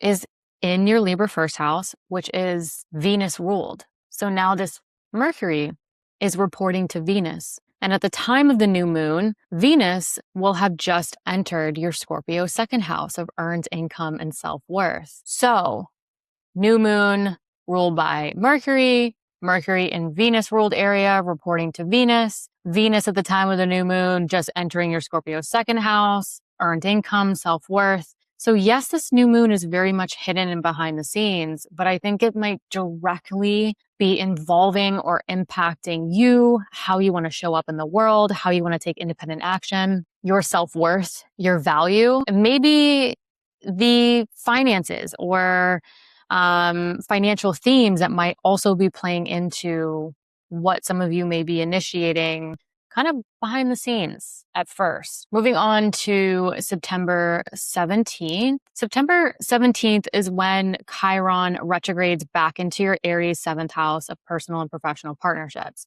That's nothing new. Chiron had been going through your Aries 7th house for years. So Chiron retrograding back into this area, yeah, maybe some of you might be wrapping up loose ends regarding those themes, but I actually want to focus more on what happened the past couple months when Chiron gave you a taste of what Chiron in your Taurus 8th house was like. So the past couple of months, Chiron was in your Taurus 8th house, transformational work, big transformational decisions, partners' resources, if applicable, investments, assets, debt, loans, other people's resources. So some of you, the past couple of months, like how have you changed your relationship to money, to resources? What changed in that department? What major decisions or transformational things happened for some of you? That when Chiron makes its final ingress back into this Taurus 8th house in 2027, you might be revisiting some of that stuff, obviously with a new perspective. But take what resonates, leave the rest. If it didn't resonate, don't worry about it. The September 26th full moon is interesting, but also I think very important for Libra risings because this full moon around 3 degrees will be a full moon really culminating, illuminating your Aries 7th house of personal and professional partnerships, including marriage, if applicable. The 7th house is also court cases. So if you're a Libra rising who's been going through like some legality or legal situation, this full moon might really culminate that. Hopefully close that out for some of you. But again, a lot of you, the majority of you aren't in legal situations. This is the 7th house of personal and professional partnerships. So court cases just land in the 7th house. So I like to mention that if it resonates, but if it doesn't, focus more on what is culminating around personal and professional partnerships for you, your connections to others, and most importantly, how you balance your needs versus the needs of others, because this full moon is really the sun and the moon in opposition in the chart. So this full moon is really involving your first house of self and your 7th house of the other. So really balancing the first and the 7th house axis. Also, some of you might be able to think back to roughly around April of this year. What was heating up? What was initiating around that time that now could be really culminating or coming to life? So think back to April, maybe even May for some of you, some of those themes or some things that were going on that now you can see or culminate. The last thing I will mention about this is that this full moon is ruled by Mars, and Mars will be at the last degree in your Cancer 10th house of career, business, or your public recognition, public visibility, public image, as well as what brings you fulfillment. So any of those themes that resonate to you or are coming up around this time, you could have an increased sense of urgency around, because Mars is at what's called that anaretic degree, right? The last degree. Mars desperately wants to get out of Cancer. And so it rules that full moon, which is already energizing us, illuminating. And for you, Libra Rising, this full moon is angular, right? The angular houses, the 1st, the 10th, the 7th, and the 4th. So you have this full moon illuminating this angular house, which means some of you might see this more visibly, more externally in your lives. And the ruler of this full moon is in another angular house, that 10th house of like your public recognition, your public image. And it's at that anaretic degree. So again, increased sense of urgency around a plan of action or something really culminating around personal and professional partnerships, your connection to others, or more nitty gritty, but could be applicable to some of you, court cases, legality, those kinds of things that could, be playing into this sense of urgency or an action involved with that. But again, that's a lot more specific. So take what resonates and always, use your natal chart, comparing this or overlapping with it. All right, getting to September 27th, the next day. This is interesting because the day after the full moon, Mars moves into your Leo 11th house of long-term goals, aspirations, personal and professional connections, so friends, groups, communities. But I want you to think, leading up to this full moon on the 26th, the ruler of that full moon was in your Cancer 10th house, which is a water sign. As soon as the full moon starts to wane or dissolve, Mars moves into a fire sign. So whatever happens in the lead up to maybe the 26th or on the 26th, there could definitely be like a come down or total change in energy and how you feel about it the following day and even moving forward. So just keep that in mind. And also, this full moon was illuminating your Libra Aries axis, okay? Soon as Mars moves into Leo, Mars will start to trine your Aries 7th house of personal and professional partnerships, and it will sextile your Libra 1st house of self. So I feel for some of you, Mars moving into Leo, it might kick up a lot of heat, right? Mars is moving into a fire sign. So things might become a little bit more rapid, but Mars is going to start to trine and sextile the areas that full moon was really energizing or even intensifying. So some of you might see the dissolution of obstacles for better or worse, but could also see sort of opportunities as well, with Mars moving into Leo and creating a little bit more of a harmonious aspect, technically, to your 1st house of self compared to when Mars was in Cancer and square your 1st house of self, creating a lot of tension or even action, especially with Mars being in Cancer. Lately, Mars has been in fall by essential dignity. So Mars and Cancer kind of like, instead of going straight from A to B, things kind of like sway from side to side. There's a little bit of sometimes unpredictability around like the plan of action or how things kind of unfold. So you could really feel that shift in energy around this time. However, when we close out the month on September 30th, this is a really important time, particularly for Libra risings, and I'll explain why. So hear me out. On September 30th, closing out September, Mercury ingresses or moves into your Scorpio second house of earned income and self-worth. As Mercury enters your Scorpio second house, it immediately starts to apply to a T-square to Mars in that Leo 11th house and Pluto in that Aquarius 5th house. So the T-square can be very intense because Mercury is basically receiving two 90-degree squares from two intense planets, right? Mars, action, even conflict, Pluto, transformation. And there's a lot of pressure on that Mercury in your Scorpio second house to take action because it's receiving two square aspects, which are technically action aspects. So some of you might see this play out around financial themes, self-worth themes, but Mercury rules your Virgo 12th house and your Gemini 9th house. So whatever action you're taking that could involve self-worth themes or financial themes, it could be to create new outcomes to your mental peace of mind, more solitude, more of what you've been working on behind the scenes. And because Mercury rules that Gemini 9th house, whatever sort of intense action you're taking around this time, that again could involve like self-worth or even financial themes for some of you. It could involve like creating new outcomes to your overall truth, belief, spirituality, higher knowledge. It could be career related for some of you as well, like long distance travel, publishing, teaching. So it could be to create this bigger picture of overall growth and potential. But for some of you, it could be to create more truth, more belief. Also keep in mind, Mercury in Scorpio is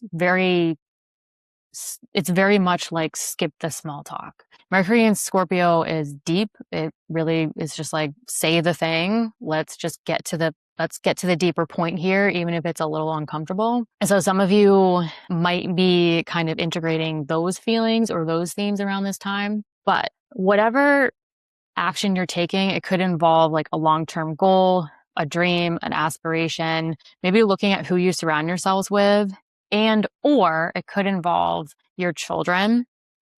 If applicable to you, maybe there's some transformation going on with your children around this time. Or it could be sort of your creativity, your self-expression, right? Because the 5th house is children, so it could involve those themes in this T-square for some of you, but it could also involve like financial themes tied to how you enjoy your life, creativity, self-expression, those kinds of things. So I think there's a lot going on here for Libra risings around this time with this T-square, because there's a lot of pressure on sort of like a financial house or a self-worth house. And it could be really connected to children, if applicable, your creativity, your self-expression, but also sort of like your plan of action around a long-term goal, where you want to go with Mars in the 11th. Whatever is happening around this time, I would pay attention to this Venus here at 8 degrees in your Scorpio second house of earned income and self-worth, because this Venus is about to go retrograde as we go into October. Venus rules your Libra first house of self. So, whatever's going on, it really could be building up those contextual clues as to how it's directly impacting you, impacting your overall sense of direction, reviewing and revising what's really going to support you. Venus is about to go retrograde, but it also rules your other financial house, that Taurus 8th house of partners' resources, if applicable, other people's resources, investments, assets, debt, loans, big transformational decisions, transformational work. So whatever's happening around this time, I think Mercury's kicking up potential financial themes or self-worth themes that's tying into the other ruled houses that I touched on. But ultimately, I think this could be like a means to an end for a lot of Libra risings on sort of setting the stage for this Venus to shift into a retrograde period, especially in its place of detriment. So some of you might be overexerting your focus or your energy around, yes, those financial themes, long-term financial themes, resources, having to make some big decisions, but ultimately how it can create new outcomes down the road towards the end of this year, hopefully to yourselves, your physical body, as well as, hopefully supporting the long-term resources, the partner's resources, and ability to make good sort of transformational decisions. But this time period, as we close out September, I think is like, it's building the intensity, it's building, sometimes we get those contextual clues in a more gentle way. I feel that for a lot of us, again, it depends on your natal chart, that September, a lot of the contextual clues are building in rather intense ways with like T-squares involved and other squares and full moons and anaretic degrees. So these things are kind of building. So it's a good month to pay attention to what is really building, what's unfolding, and potentially providing you sort of the stage as to what you're going to review and revise.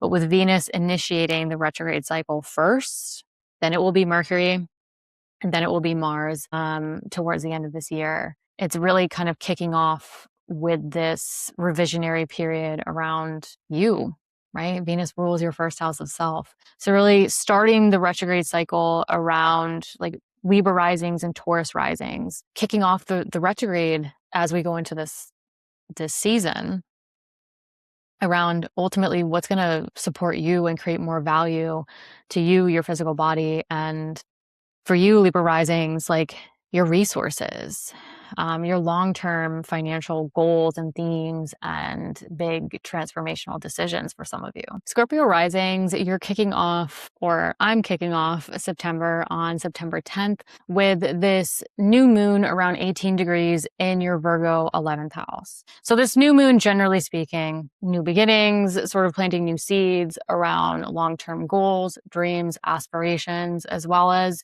who you want to surround yourselves with, those friends, groups, community themes as well. But this new moon is ruled by Mercury. And at the time of the new moon, Mercury will have just ingressed or moved into your Libra 12th house of behind the scenes, subconscious thought patterns. It's a very hidden house. And so this new moon could definitely be sort of this new beginning around long-term goals, dreams, aspirations, personal and professional social networks. But with Mercury in the 12th, it's sort of like integrating subconscious thought patterns. What's going on behind the scenes mentally? What are you working on behind the scenes or in solitude at this time? This Mercury is in Libra, which is a Venus-ruled area. And at the time of the new moon, Venus will have just entered your Scorpio first house of self, physical body, how you take independent action. So this new moon, I think, could really heavily involve new beginnings or new chapters to unfold around long-term goals that maybe involve you personally. So you could really be thinking about, even in new, interesting ways, or with Venus in detriment, you could be some of you could be overexerting yourselves on like, what's my long-term goals, its impacts to me, how I want to take independent action around who I want to surround myself with, my community, my long-term goals, and also considering sort of what are your dreams that you're thinking about behind the scenes, your subconscious thought patterns. Some of you might also be thinking about where you self-sabotage yourselves and how that has impacted your long-term goals, your overall sense of direction. And this new moon could be a time where you're kind of stepping into a new phase or like stepping away from that. Either way, this new moon, I don't think it's just involving the 11th house. I actually think this new moon is involving the 11th, the 12th, and your first house itself. Moving on to September 17th, we have Chiron retrograding back into your Aries 6th house of daily work, health, and routines. Nothing new. Chiron for years has been going through your Aries 6th house. So I'm not really going to discuss too much of that because it's been happening for years. What I want to talk about a little bit more is that Chiron was in your Taurus 7th house of personal and professional partnerships, including marriage, if applicable to you, for the past few months. So some of you, now that Chiron's out of that area, you might be able to see how maybe some of you have changed like your relationship, your connection, your thoughts, sort of your perspective on your personal and professional partnerships, what's unfolded in them, or your overall connection. Even if you're single, the 7th house still applies to you. It's the others in your lives. It's the connections you do want to make even. So some of you might have seen in the past couple of months, like something really evolving, something changing, your relationship to yourselves, even in your connections to others. Some of you have maybe even seen a lot play out in your long-term partnerships, whether they're personal or professional, in the past couple of months. It's good to kind of pay attention to what has kind of progressed in this area for some of you. If it resonates, if it doesn't, don't worry about it. But if it does resonate, it's good to pay attention to those themes because in 2027, Chiron is going to make its final ingress into your Taurus 7th house, where you might be kind of coming back around to that. So moving on to September 26th. September 26th, interesting full moon, really interesting full moon. So it's a full moon around 3 degrees in your Aries 6th house of daily work, health, and routine. So some of you could see something culminate with like coworkers, colleagues, work, wellness, health, your daily grind. But this full moon, again, the full moon is the sun and the moon in opposition. And so I always consider the opposite house. And this is really highlighting your 12th and 6th house axis. So, your mental versus your physical health, what's going on behind the scenes, your sleep, your solitude, subconscious thought patterns, impacts to your daily grind, your daily work, your routines, and vice versa. How are they both impacting each other? But this full moon is connected to the new moon that took place here in your Aries 6th house back in April of this year. And that new moon was wild. So refreshing your memory, that new moon that happened here that's connected to this full moon, where many of you could see connecting themes to what happened around April, maybe even into May, culminate or connect to this full moon now at the end of September.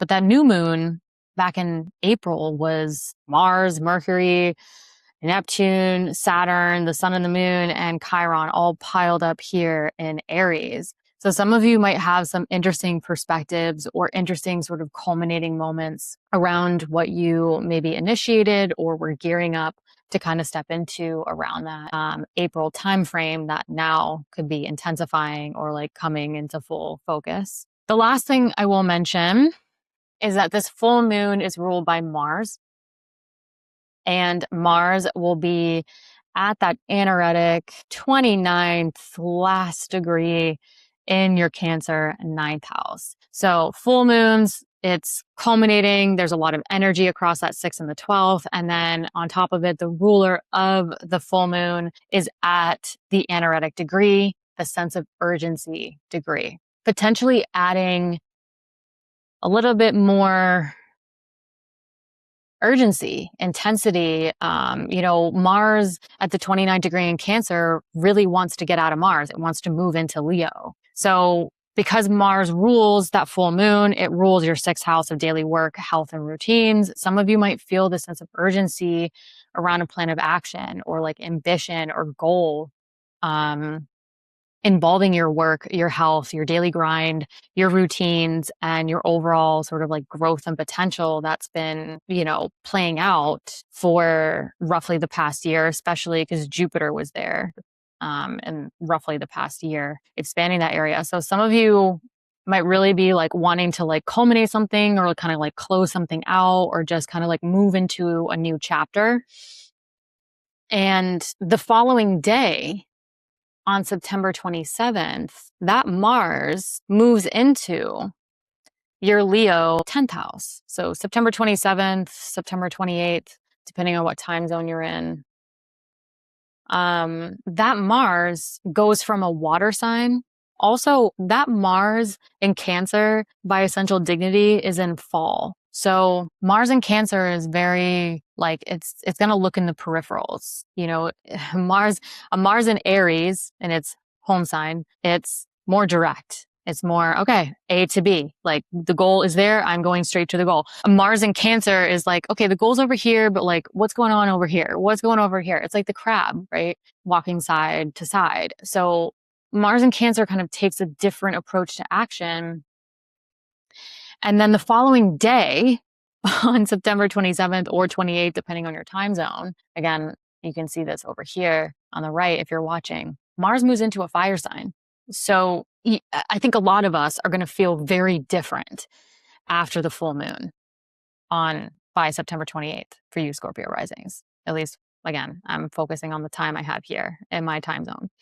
But that Mars, not only what's interesting for Scorpio risings is that Mars rules your 6th house of daily work, health, and routines. And then there's a full moon in that area. And then the following day, Mars moves into your Leo 10th house of career, business, public recognition, or what you find fulfilling. So I think for a lot of Scorpio risings towards the end of September, there could be a lot of like shifts, overall changes to maybe your work, a side business, a side hustle, your overall plan of action. And, Mars going from a water sign to a fire sign that's angular is like a lot of you could change how you feel about something or, get more fired up, involving it. You also have Jupiter there in the 10th kind of helping expand this 10th house area as well, which could help some of you. But also keep in mind that the full moon was highlighting your Aries Libra axis. As soon as the ruler of that full moon moves into Leo, it will start to trine your Aries 6th house and sextile your Libra 12th house. So I'm hoping that Mars moving into a fire sign, your Leo 10th house, it can start to dissolve the obstacles or create hopefully even some more like constructive forward movement and even behind the scenes opportunity for some Scorpio risings compared to, the previous month or so. So again, leading up to the full moon, you could feel the intensity. You could feel very much one way about something, things kind of transpiring, things happening. And then once that full moon starts to dissipate, Mars then shifts into a fire sign. You could feel very different about something. And then your perspective around what has transpired could really start to shift and change and hopefully sort of dissolve the obstacles or maybe even create some opportunity and flow, again, for better or worse, to sort of your work, your routines, your connection to coworkers or colleagues, or even just like taking care of your overall health and vitality. So the trine, Mars ruling your 6th house of daily work, health, and routines, and then the trine to your 6th house of daily work, health, and routines, I'm hoping kind of helps that area as well. Anyways, enough of that. Let's finish out on September 30th when Mercury finally moves into your Scorpio 1st house of self, physical body, your overall sense of direction, how you take independent action. This is interesting because as Mercury enters your Scorpio 1st house of self, it immediately starts to form a T-square with Mars in your Leo 10th house of career, business, public recognition, or what brings you fulfillment. and Pluto in your Aquarius 4th house of home, family, property, and real estate. So the T-square, so Mercury is receiving two 90-degree squares from Mars and Pluto. It's angular. So some of you could really see this visibly, more intensely. And with Mercury receiving two squares, there's a lot of pressure on Mercury to act, to take action, to create tangible change. Now, Mercury rules your Virgo 11th house of personal and professional social networks, long-term goals. So some of you could really be taking action personally regarding sort of like career, public recognition, what brings you fulfillment, and in a way to try to start creating new outcomes towards your long-term goals, your dreams, your ambitions. But that could also involve sort of personal and professional social networks. Mercury also rules your Gemini 8th house of big transformational decisions, partners' resources, again, investments, assets, debt, loans, mortgages, other people's resources. And so this action that Mercury might feel some pressure to take could also heavily involve the desire to create new outcomes to long-term financial goals, budgets, resources, partners' resources, big decisions that could be playing into, yes, career with Mars involved in this T-square, but also Pluto in that Aquarius 4th house of home, family, property, and real estate. So some of you might really be looking at ways to create new sort of long-term financial goals, resources, making big decisions that could also be somehow playing into the career, but also, I'm talking about Mercury ruling the 8th house, and then I'm connecting it to this 4th house. And it's just from personal experience with people. A lot of times the 8th house trines the 4th house. So a lot of times the ruler of the 8th house involved in major aspects, yes, can create new outcomes to that 8th house, but the 8th house trines the 4th house. So it could be sort of like the means to an end, right? So again, if I see it, I say it. Regardless of what you do financially, resources, big decisions, focusing on long-term goals, personal and professional partnerships, it could just heavily involve sort of what you want to change around your emotional and physical foundation, and also sort of your overall plan of action and direction with career, business, public recognition. Did I already say that? And what brings you fulfillment? You know what I mean?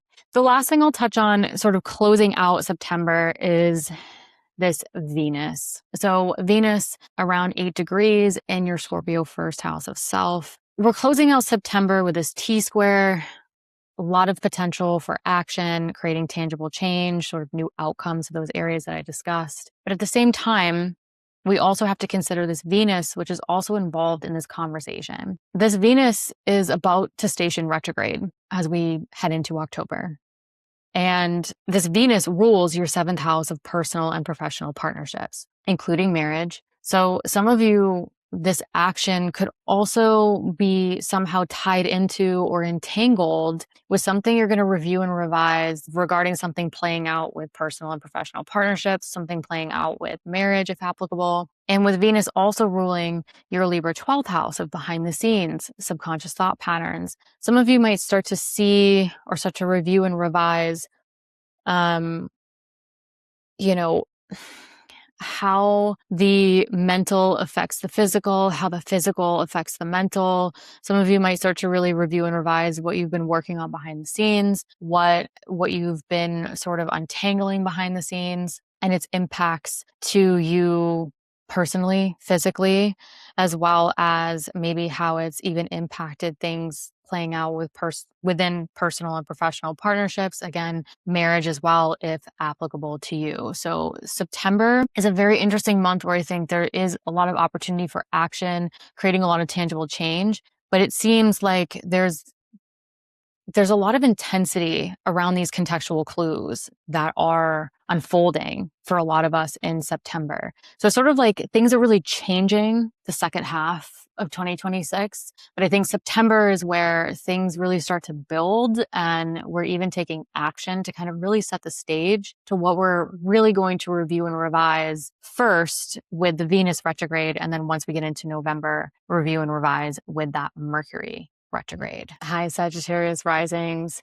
On September 10th, we have this new moon around 18 degrees at the height of your chart in your Virgo 10th house of career, business, public recognition, your public image, or what brings you fulfillment. So generally speaking, a new moon, new beginning, planting new seeds, something new starting around your public image, career, business, recognition. But more specifically, this new moon is ruled by Mercury.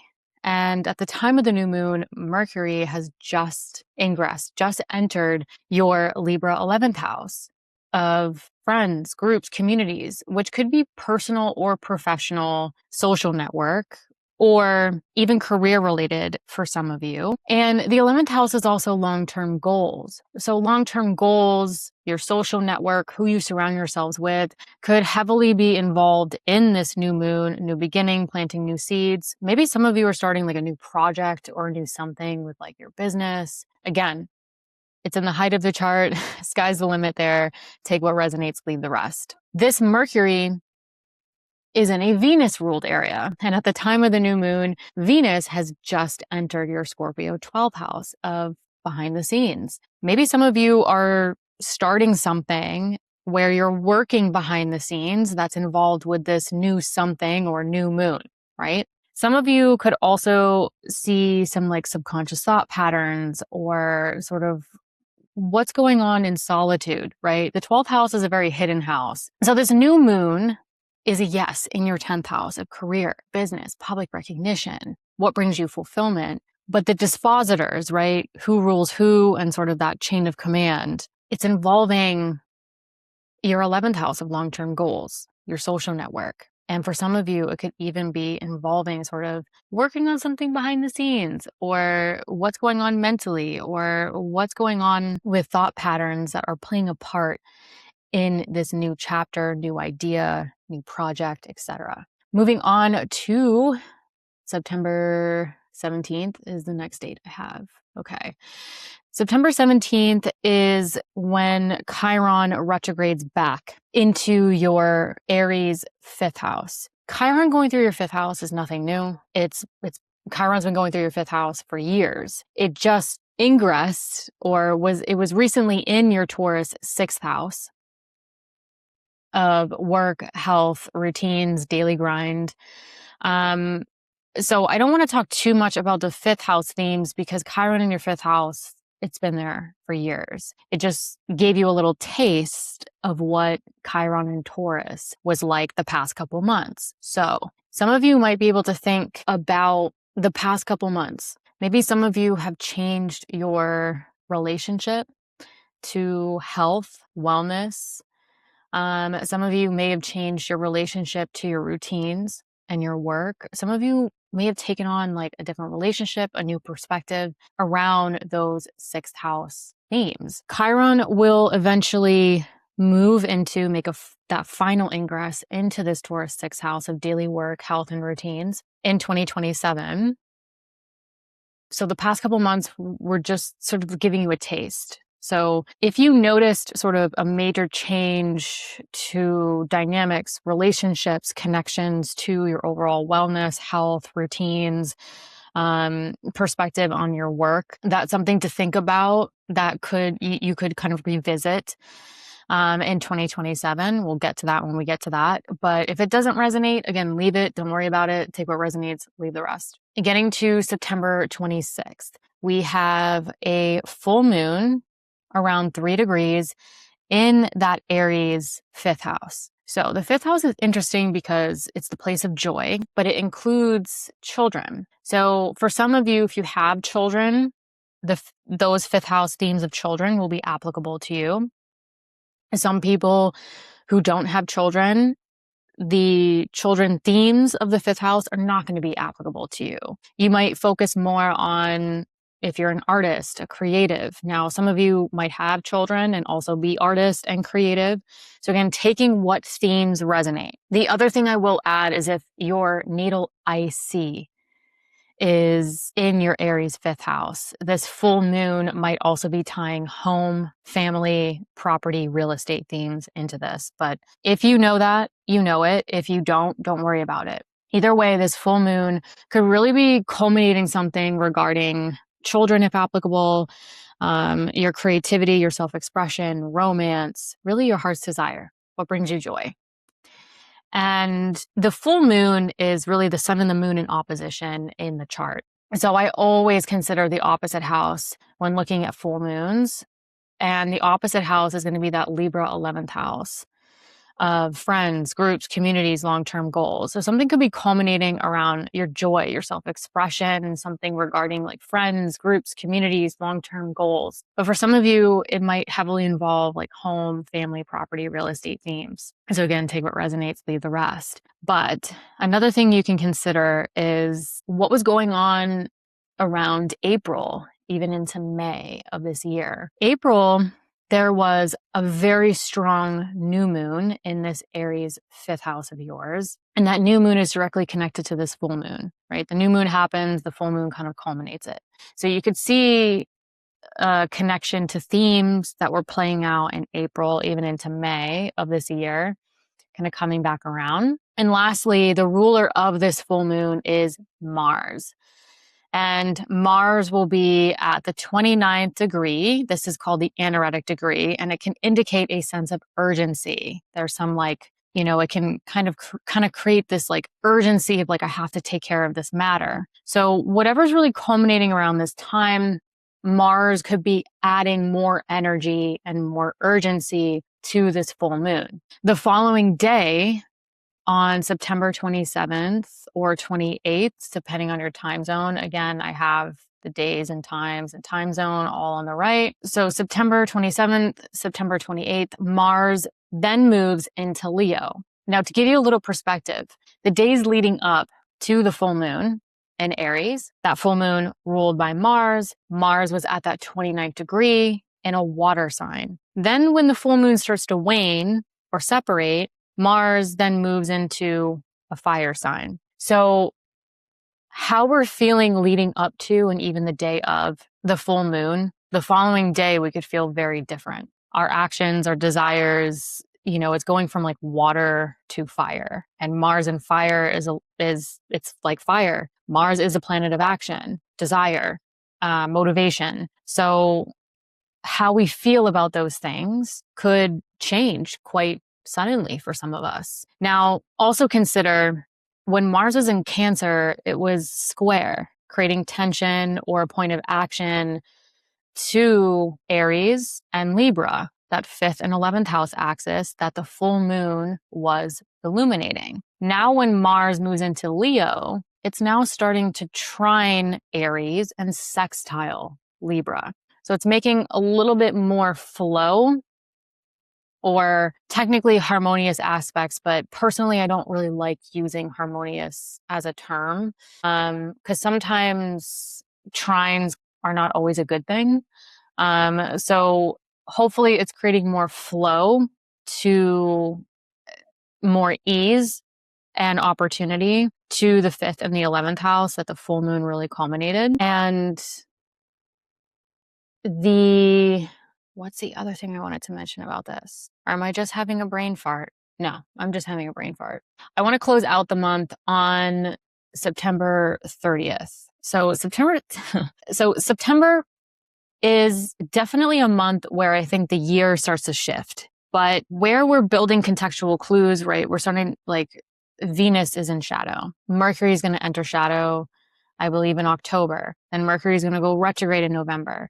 Then Mars is going to enter shadow. And Mars is going to go retrograde. So we're entering a time in September where things are really starting to shift gears. But how we build contextual clues sometimes can happen in more gentle ways or with aspects that feel a little bit more flowy. September, how we build contextual clues. We have squares, we have T-squares, we have a full moon, we have Mars at the anaretic degree at the time of the full moon. So there's some like background intensity to September is what it seems like. But when we get to September 30th, Mercury enters your Scorpio 12th house. Again, subconscious thought patterns, very hidden house. What's going on behind the scenes, solitude, sleep, dreams, you know the deal. But as soon as Mercury enters your Scorpio 12th house, it immediately forms or starts to form a T-square with Mars in your Leo 9th house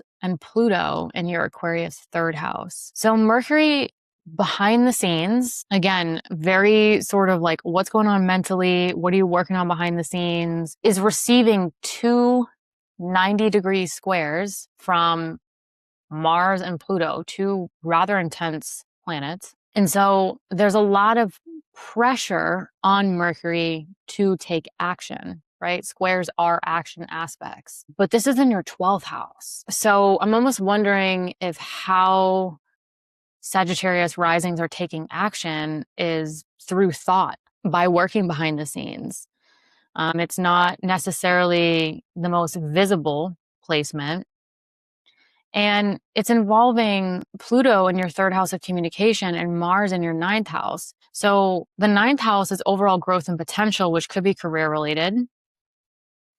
But the 9th house is also like your truth, your belief, your spirituality, overall growth and potential, right? Publishing, teaching, long distance travel, higher knowledge. So I think some of you might be taking action around maybe like learning something, expanding your growth and potential, but doing so maybe behind the scenes. Pluto in the 3rd house involved in this T-square. Some of you might be working with siblings or extended family behind the scenes. Some of you might be having deep conversations, especially Mercury in Scorpio is like, skip the small talk. Let's get to the things that maybe some of us don't want to talk about or acknowledge, especially square Pluto. This is, I think there could be, for some of you, a lot going on with like siblings, extended family, a lot of communication, a lot of transformational communication. And it could feel very much behind the scenes, or it could be impacting like your thought patterns, like what you're thinking, what you're feeling behind the scenes, what you're working out behind the scenes. But Mercury rules 2 areas of your chart. It rules your Virgo 10th house of career, your public image, your recognition. So some of you, it could be professional, like very much like your business, your career, those kinds of things. Some of you, it could be personal, like what's fulfilling your public image, how people see you. And this T-square with Mercury, it could be like whatever's going on between the 9th house things of growth and potential, truth, belief. Again, it could be career related, or sort of your communication, things going on in your immediate environment. Maybe some of you, it involves like siblings or extended family around this time. It could be creating new outcomes to your career, your business, or sort of like your public image, how people see you. Mercury also rules this Gemini 7th house of personal and professional partnership, including marriage. So it could also be creating sort of new outcomes that could play out within your personal or professional partnerships, including marriage, if applicable.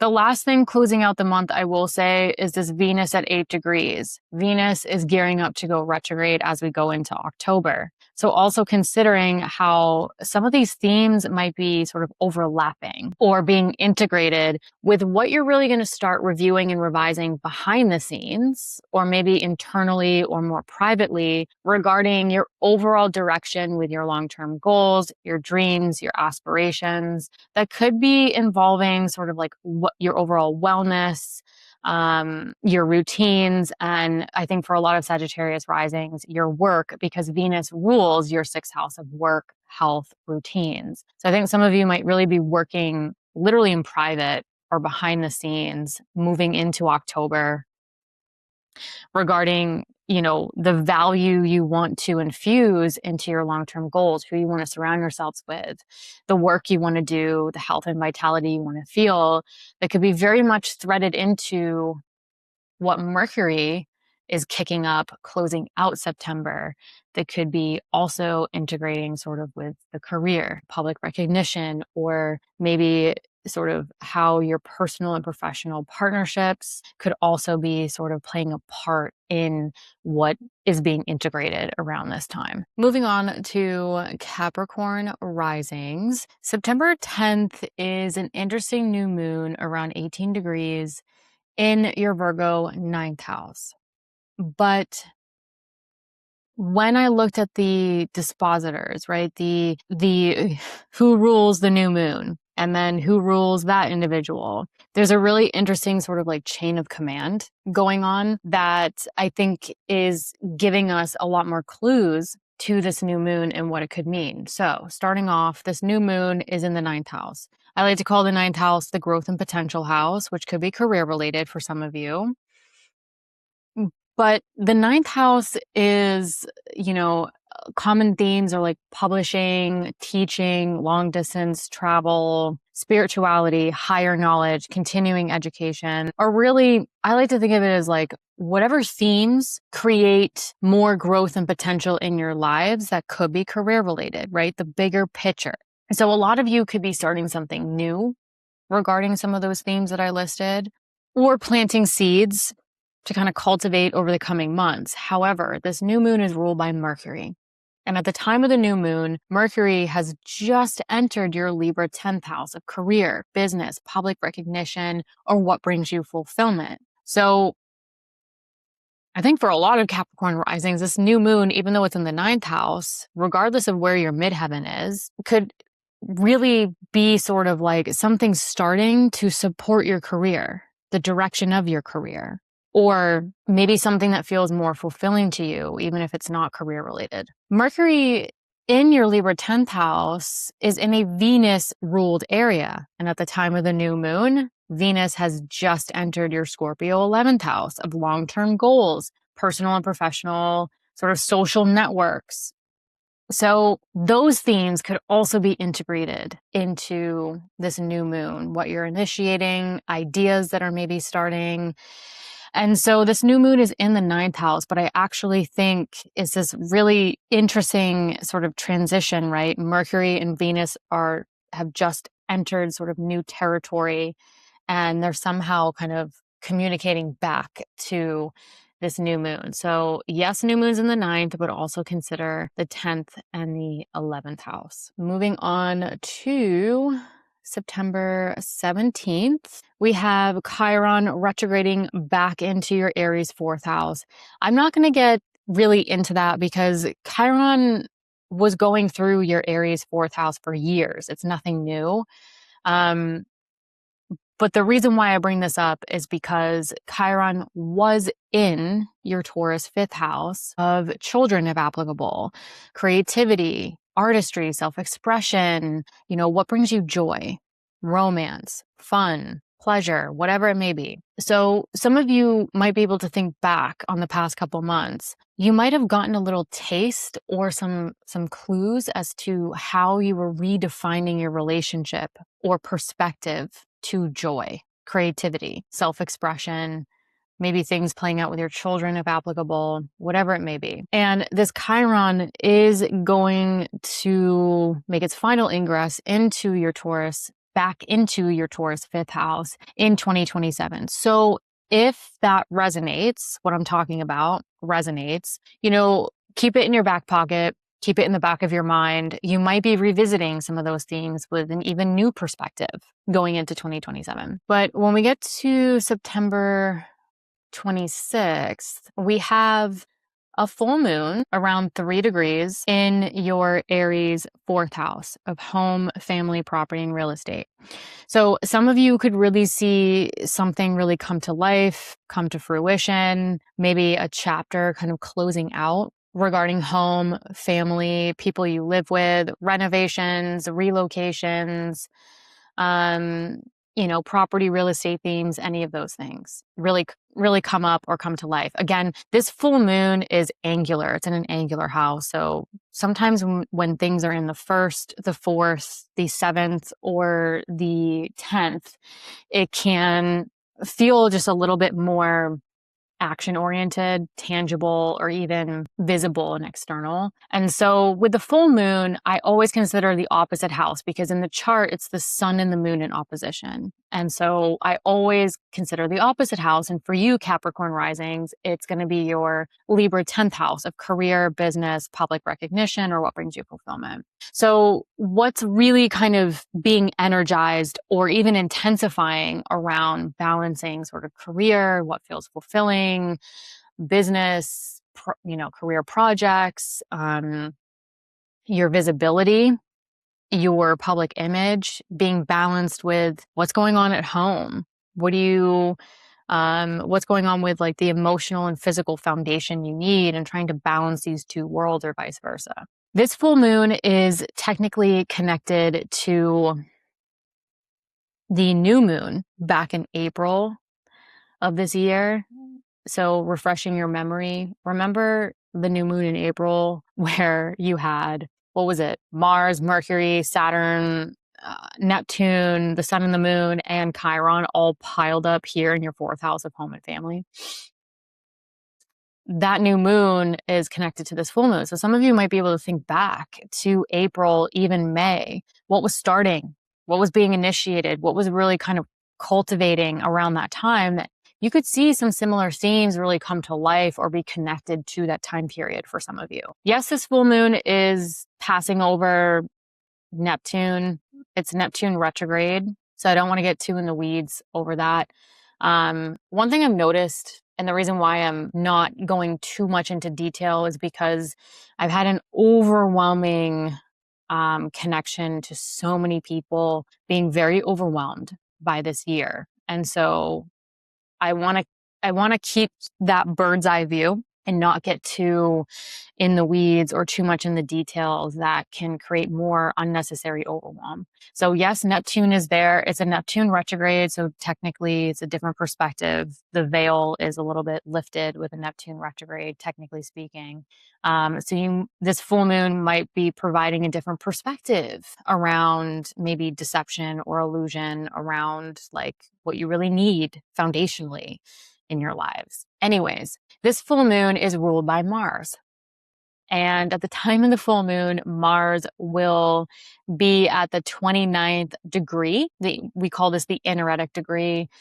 It can signal a sense of urgency when a planet is at the 29th degree. And this is in your Cancer 7th house of personal and professional partnership, including marriage. So this full moon could create some intensity around home, family, property, and real estate, and or, something going on with career, business, public recognition. And at the same time, the ruler of this full moon is at that sense of urgency, anaretic degree in the area of your connection to others, personal, professional partnerships, marriage for some of you. And so this full moon could feel even more intense than the average full moon. And it could include something going on with partnership in your life and, a plan of action regarding that, its impacts to that area. But when you get to the following day, September 27th, September 28th,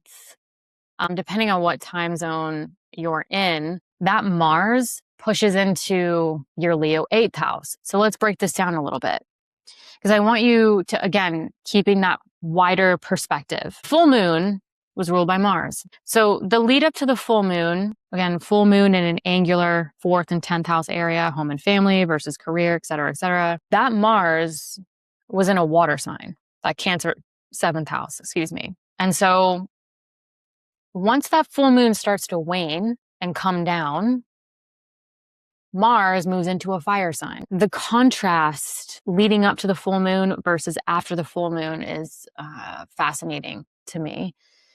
And Mars going into your Leo 8th house. This is the 8th house of transformation, transformational decisions, long-term financial themes, investments, assets, debt, and loans. One thing that's ringing a bell is the new moon that was in the 9th house. So if you're if you're in teaching, publishing, if other people's resources are directly tied into like your work, your career, what you do, Mars going into the 8th could be directly connected to that, FYI.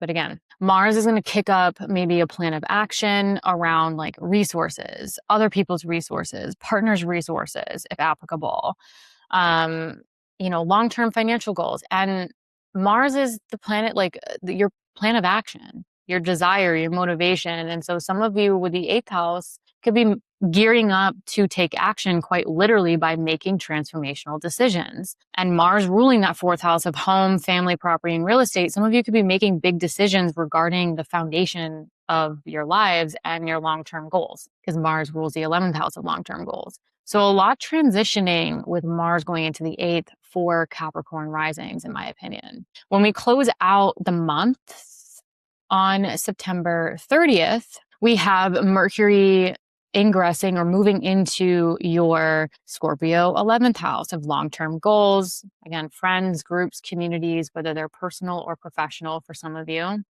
When Mercury moves into your Scorpio 11th house, it immediately starts to apply to a T-square with Mars, now in that Leo 8th house, and Pluto in your Aquarius 2nd house. So Mercury is receiving two 90-degree squares from Mars and Pluto Mars and Pluto are in those financial houses, right? Your earned income versus what you do long-term with resources and finances. Also including a little bit of self-worth, transformational decisions with the 2nd and the 8th. But Mercury is receiving two squares from planets predominantly in financial houses. And that means there's a lot of pressure on Mercury to take action, right? Squares are action aspects to create tangible change in our lives. Now, yes, Mercury is in the area of long-term goals, dreams, aspirations. So some of you might really be thinking about sort of like what's going on with immediate finances, what's going on with my resources, how do my finances support sort of the overall plan of action, the change, which could also be playing into like mortgages, home, family, renovation, relocation for some of you. But Mercury rules your Virgo 9th house of growth and potential. Again, publishing, teaching, long distance travel, higher knowledge, spirituality, truth, belief. You choose what resonates with you. What is your growth and potential that supports your career or sort of the bigger picture in your lives? And whatever action you're taking closing out September could be really setting the stage to really try to create new outcomes to your overall growth and potential, which could be career related. Mercury also rules your Gemini 6th house of daily work, health, and routines. So some of you might be taking action that could be playing out with those financial houses or like resources to create new outcomes to your health, your wellness, your vitality, and your work, your routines. The last thing I want you to consider closing out September is this Venus at 8 degrees. This Venus is about to station retrograde as we go into October. And so whatever's going on financially, taking action with that Mercury, maybe creating new outcomes to growth and potential themes, the bigger picture, the career, work, health, all of that, it might somehow be threaded into or entangled with this Venus retrograde, also gearing you up to review and revise those Venus ruled areas, which are your Libra 10th house of career, business, public recognition, or what brings you fulfillment. So some of those themes that are sort of getting kicked up with the Mercury T-square going into October, that Venus, it could be kind of threaded into Venus also getting you to maybe review and revise, all right, the career, the business, the overall trajectory, the public recognition, what feels fulfilling to me, how you can maybe align yourself to more value in that department. And Venus also rules this Taurus 5th house. So that Mercury T-square, again, those financial themes, all the things I just discussed with that Mercury T-square, it can be threaded into additionally reviewing and revising themes involving your children, if applicable, like how it's impacting your children. the fifth house is also like your creativity, your artistry, your self-expression, what brings you joy. So I think some of you might really be kind of threading the themes that I discussed with like the Mercury T-square, the finances, the resources, into like how maybe some of you want to realign yourselves and review and revise that, not only with career, business, public recognition, or what brings you fulfillment, but with Venus ruling that Taurus fifth house of joy, how you're maybe taking a different approach to integrating hopefully more joy into what you do, or the overall direction you want to take, starting with that revisionary period with Venus throughout November. And then once we get to November, it will be Mercury's turn to go retrograde and help create some revisionary process to the Virgo ninth house, the Gemini sixth house, and then it will switch over to Mars gearing up to go retrograde. So there's sort of these like stages and waves that we're moving into, but the first wave is Venus stationing retrograde as we go into October.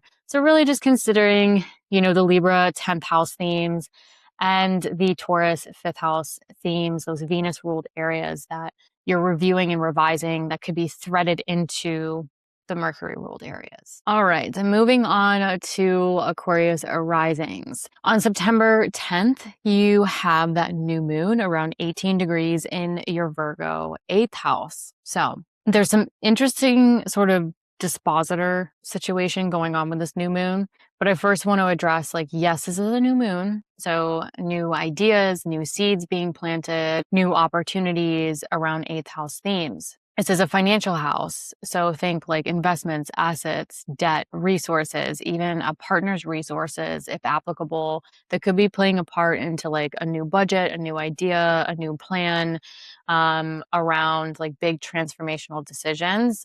And with the 8th house being the house of transformation, anytime there's transformation, there's usually a major decision involved. So that's why I like to kind of reframe transformation into a major decision. And anytime we make a major decision, it sort of plays into like a new chapter or a new idea, which is very fitting for a new moon here. Again, take what resonates, leave the rest. But the ruler of this new moon is Mercury. And at the time of the new moon, Mercury moves into your Libra ninth house of growth and potential. So growth and potential themes can include like publishing, teaching, higher knowledge, continuing education, long distance travel, truth, belief, spirituality. And it could be career related. So this new moon, yes, it's in the 8th house, but it could heavily involve those growth and potential themes, or even growth and potential themes I didn't include. Like, what are those growth and potential themes for you personally that create more potential in your lives or help you focus on sort of the bigger picture in your lives? That could be playing into this new moon energy regarding the 8th house. Now, Mercury is in a Venus ruled area. So Mercury rules this new moon, but it's in your Libra ninth house ruled by Venus. And at the time of the new moon, Venus has moved into a new area. Venus has moved into your Scorpio 10th house of career, business, public recognition, or what brings you fulfillment.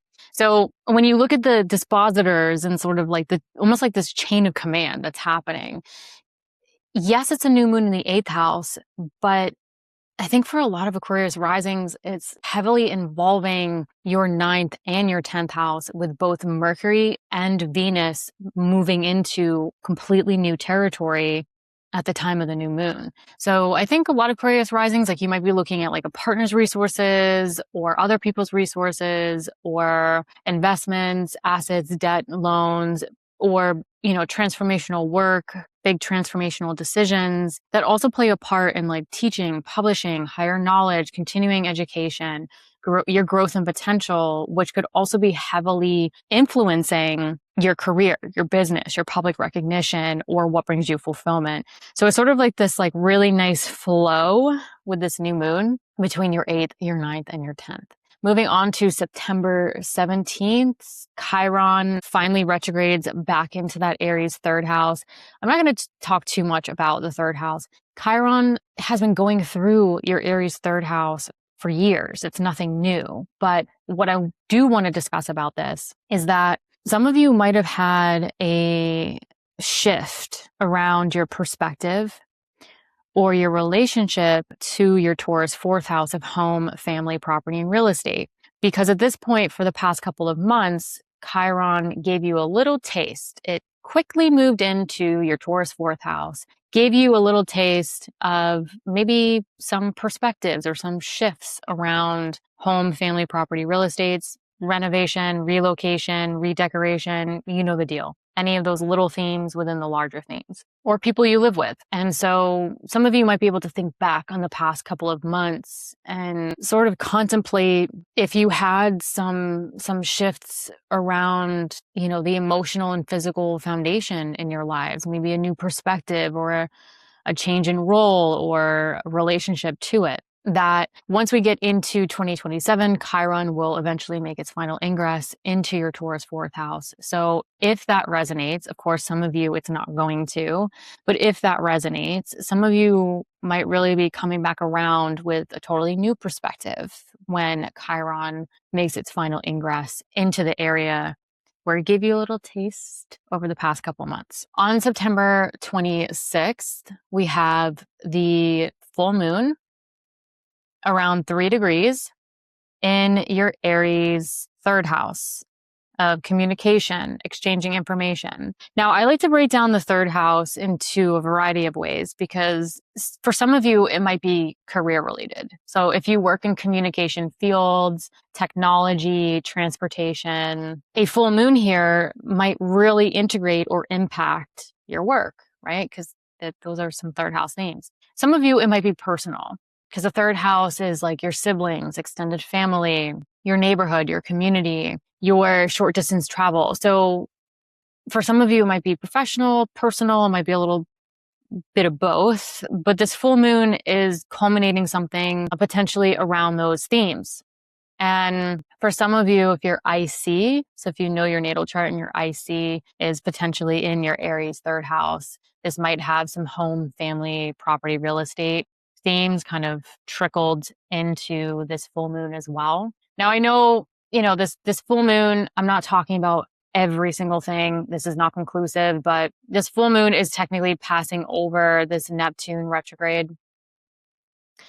Trying to keep sort of like a bird's eye view this month because I've noticed an absolute ungodly increase in people being extremely overwhelmed this year, more so than any other year. And of course, the astrology this year is insane. So I'm trying to keep a bird's eye view. But for some of you who are looking at this and you're like, Neptune's there, why is she not talking about this? That Neptune is retrograde. So whatever is culminating around this time, the veil might be lifted. You might have like a totally new perspective around like illusion, like previous illusion or what you thought it was. Either way, this full moon is directly connected to the new moon that took place back here in April. And let me refresh your memory because I know a lot's happened this year for many of us.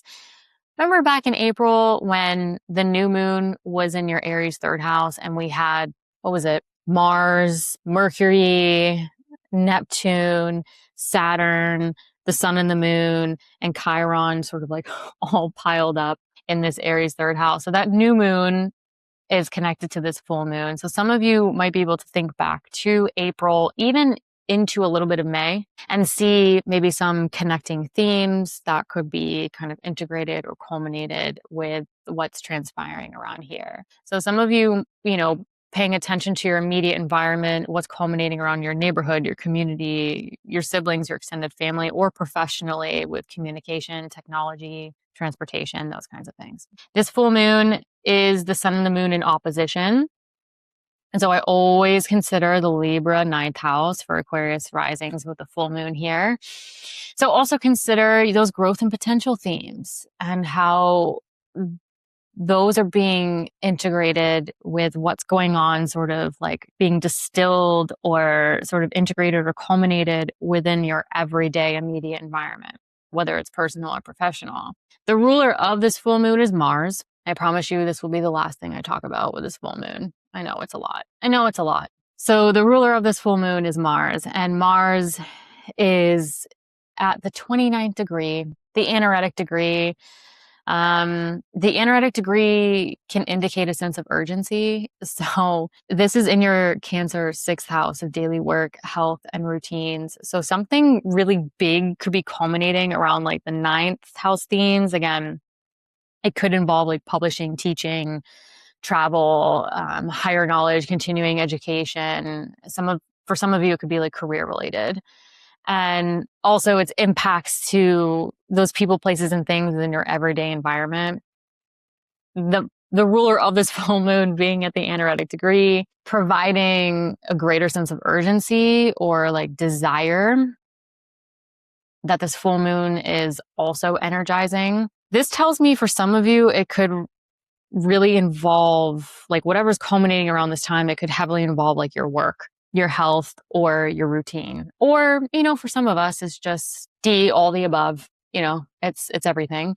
But the following day on September 27th or September 28th, depending on your time zone, Mars moves into your Leo 7th house of personal and professional partnerships, including marriage, if applicable to you. So it's interesting because the lead up to the full moon and even the day of the full moon, it looks energized, even some opportunity for urgency or intensity with Mars at that 29th degree. As soon as the full moon starts to wane or dissolve, Mars goes from that anaretic degree in that water sign to a fire sign. The contrast as things start to separate. So it's sort of like as we get to the end of September, something could sort of build. There could be a lot of energy behind it. And then very shortly after, things start to shift in an entirely different sort of feeling. Mars in a fire sign is very different from Mars in a water sign.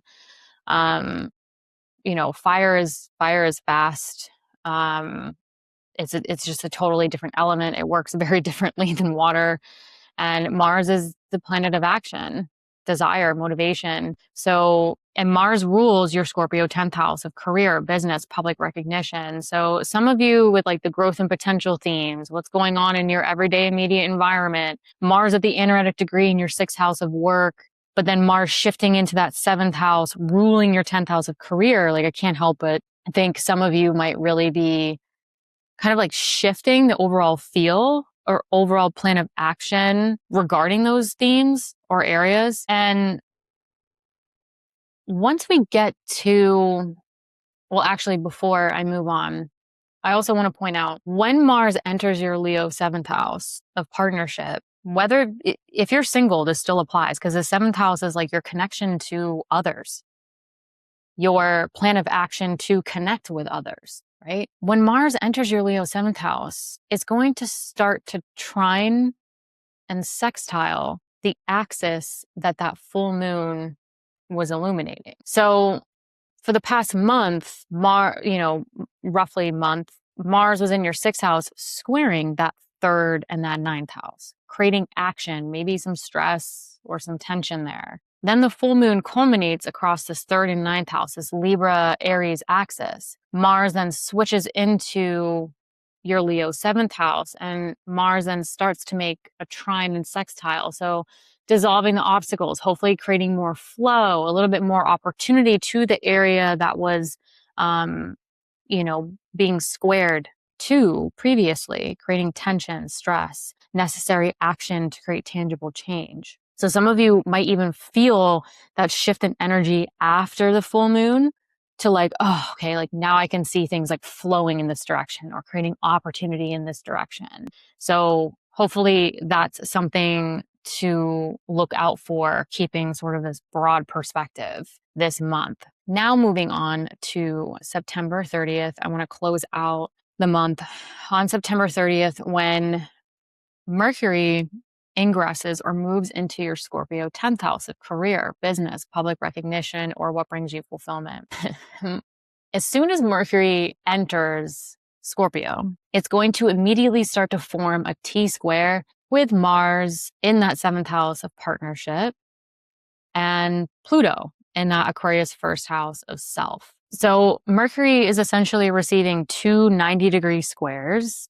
And with a T-square, in this case, Mercury has a lot of pressure to act. So with Mercury in the 10th house, a lot of you could feel the pressure to act. Like where you could see it play out is literally like your career, your business, your public recognition, what feels fulfilling. And the reason for the pressure to act or to create change could be to create new outcomes to the Mercury ruled areas, such as your Gemini 5th house. So some of you could feel a lot of pressure to sort of change like your self-expression or your creativity or your artistry. If you work with children, this could also be like a very important transit as well. But Mercury also rules this Virgo 8th house. And so some of you could also feel the pressure to like create new resources, transformational work, transformational decisions. There could be long-term financial themes involved in this. So again, Mercury is creating a T-square in angular houses. So some of you could see this more visibly. It could feel more tangible to you, more visible to you. And, it's also involving Mars and Pluto across that 1st and 7th house axis. So, and Mars rules your 10th house of career, business, public recognition, what brings you fulfillment, where Mercury is essentially the apex planet in that area. So I think for a lot of Aquarius risings, this could heavily involve, the career, the business, the public recognition, what brings you fulfillment. And yes, the creativity, the joy, the self-expression, maybe resources, decisions, those kinds of things. But you could be taking action. You could personally be taking action because the T-square is involving Pluto in your 1st house of self. But you could also be taking action with others because Mars is in that 7th house of the other, right? Personal, professional partnerships. That could be creating a lot of action and a lot of dynamic around this time. Now, Mercury in Scorpio could also be creating an element of depth, how you communicate, how you express yourself. Some of you might start to shift or consider shifting how you communicate. And a Mercury in Scorpio is, I love Mercury in Scorpio. You guys love to skip the small talk. Typically, again, it depends on your natal chart, but Mercury in Scorpio, really kind of getting to the depths, getting to the transformational work, kind of taking things a little deeper for some of you. And that might be playing into like how you creatively express yourselves, what resources you kind of use to cultivate that, what transformational work or transformational decisions that are integrated within that. So I could go on and on and on about this, but it's angular. It could heavily involve, you versus your personal and professional partnerships could heavily be involved in this. So yeah, very, very interesting. The last thing I will leave you with is to really start to consider this Venus at 8 degrees in your Scorpio 10th house. As we head into October, this Venus is going to station retrograde. And so, yes, Mercury is forming this T-square with Pluto and Mars and everything I just discussed. But I also think that this could somehow be threaded into what the Venus retrograde is going to first initiate with the retrogrades this part of the year. So consider how, yes, Venus is stationing retrograde in that 10th house of career, public recognition, or what brings you fulfillment. But I think it's also helping you review and revise those Venus ruled areas, such as your Libra 9th house. So some of you, like the Mercury T-square, the full moon, everything I've discussed thus far, even the new moon this month being ruled by Mercury. And then Mercury is heavily involved as we close out the month. All of this could be heavily threaded into Venus going into October, really reviewing and revising, the growth and potential themes that could be threaded into this. Venus also ruling your Taurus fourth house of home, family, property, real estate themes, and how some of you might be reviewing and revising the emotional and physical foundation, people you live with, family, relocations, renovations, all of those themes within the larger themes of the fourth house could be under sort of this revisionary period to support maybe your overall growth and potential, but also sort of like what's emotional, mental, physical foundation is going to support the career, the public recognition, the overall growth and potential that I think a lot of Aquarius risings might be shifting, maybe gearing up to take a different direction or sort of step into sort of like a new chapter in your overall approach to it, and sort of considering some of these other angular houses and how they're really supporting that moving throughout the rest of this year. Hello, Pisces risings. Kicking off on September 10th when we have this new moon at 18 degrees in your Virgo 7th house of personal and professional partnership. So this new moon, when I was looking at the dispositors, as we like to call them, is sort of the ruler of the new moon, and then the ruler of that ruler, and so on and so forth. This new moon is interesting because, yes, it's a new idea, a new chapter, a new something around maybe who you want to connect with, maybe new chapters or new things within current personal and professional partnerships, including marriage, if that's applicable to you. But the ruler of this new moon is Mercury.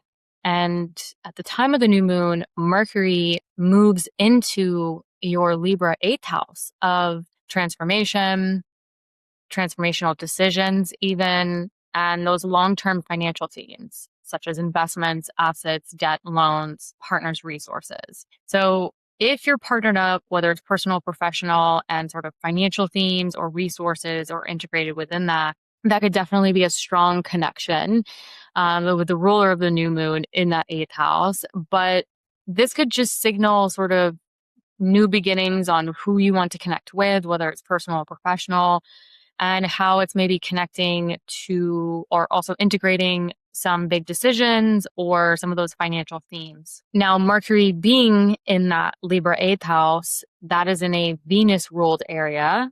And so Mercury is also reporting to Venus down the line.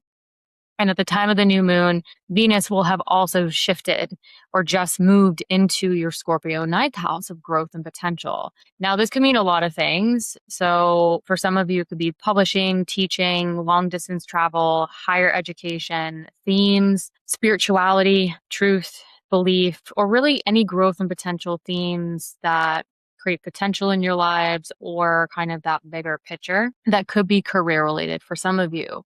So there's this interesting connection that I'm finding with this new moon where it's, yes, in the 7th house of partnership, but also it's, for a lot of you, I think, connecting 8th house themes, those long-term financial themes, transformational work, big decisions, as well as how it's also playing into or somehow playing a part in those growth and potential themes as well. So really 7th, 8th, and 9th house with this new moon, potentially.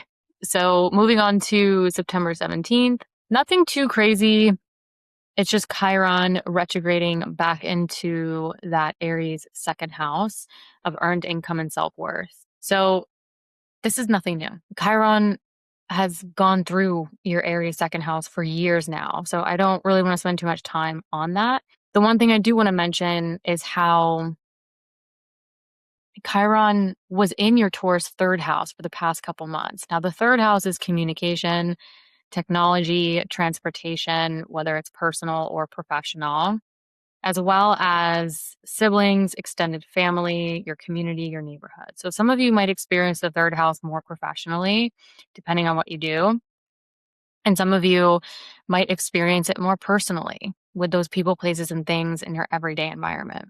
Some of you might be able to think back on the past couple of months. How has your relationship to those themes, if it resonates, been redefined? Or maybe you've had a totally new perspective on really important people within your everyday environment. Maybe something has shifted for some of you. I personally know quite a bit of Pisces risings that have seen even like death with like really important people in their community that they've gone through. So those third house connection themes where some of you may have redefined your relationship again through extreme matters or less extreme matters.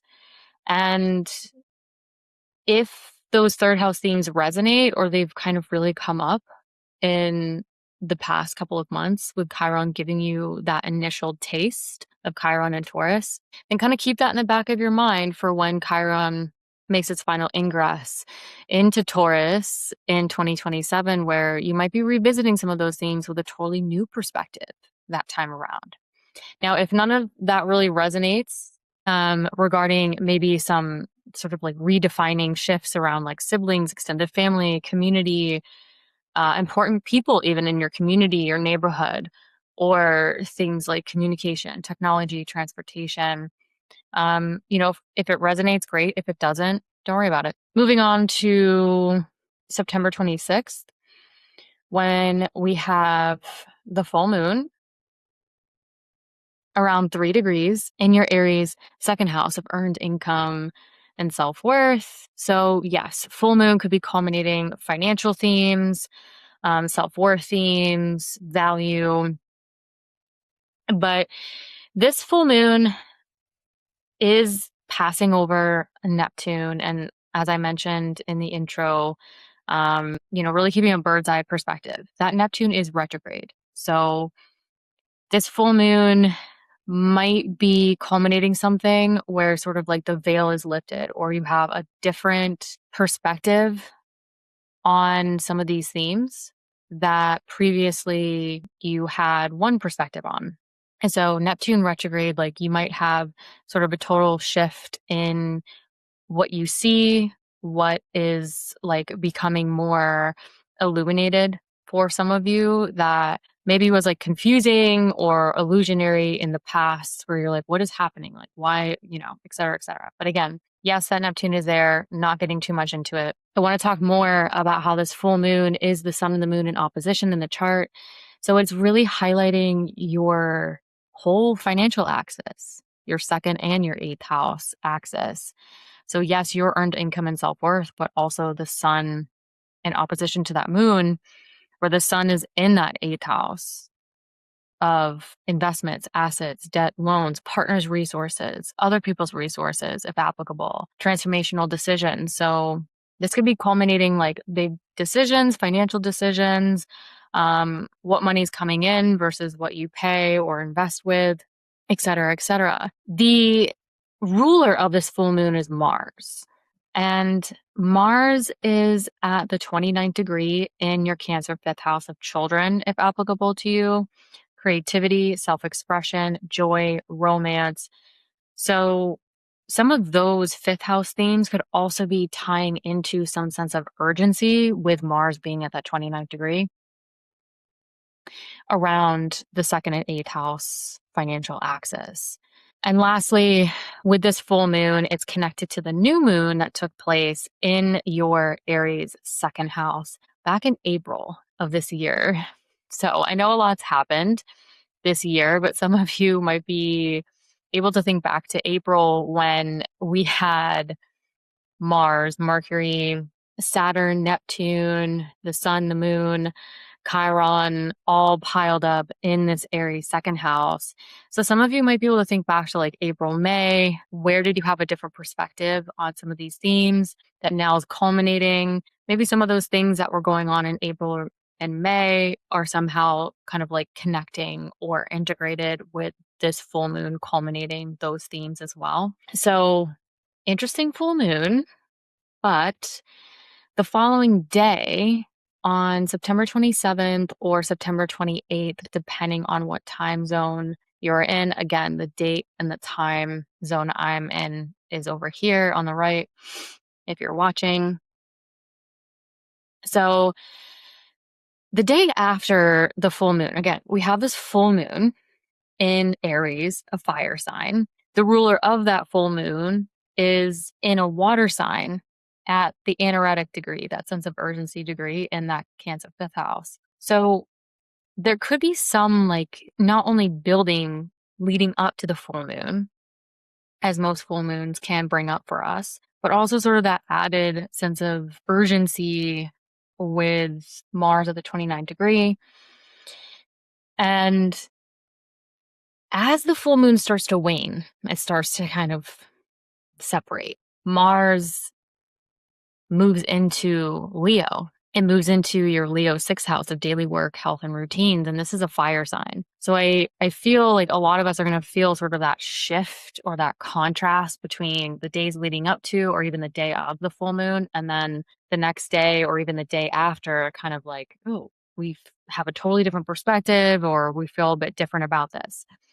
The other thing I want to mention about Mars being in Leo compared to previously when Mars was going through your Cancer 5th house is that when Mars is in Leo, it now starts to trine your Aries 2nd house and sextile your Libra 8th house. So where the full moon was culminating across that Aries Libra axis, that 2nd and 8th house or financial axis, as well as transformational work, self-worth as well, where previously Mars was in Cancer and it was squaring, creating action, even stress or tension, points of tension to those areas. Now Mars moves into Leo and starts to trine, where things start to flow, things start to happen, and sextile that Libra 8th house, sort of hopefully creating opportunity. So where things were maybe stressful or tense or action oriented, hopefully Mars moving into Leo can create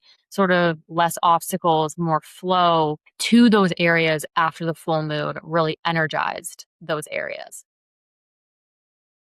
The next thing I want to jump to is September 30th, when Mercury finally moves into your Scorpio 9th house of growth and potential. So again, growth and potential themes could be something like publishing, teaching, higher knowledge, continuing education, long distance travel, spirituality, truth, belief, and even growth and potential themes that I didn't list. You know, what is growth and potential to you? What is helping you create more potential in your lives or sort of see the bigger picture? And with Mercury entering this area, it's going to immediately start to form a T square with Pluto in your Aquarius 12th house and Mars in your Leo 6th house. So lots going on here. The T square, so Mercury is getting 2 squares from your 6th house of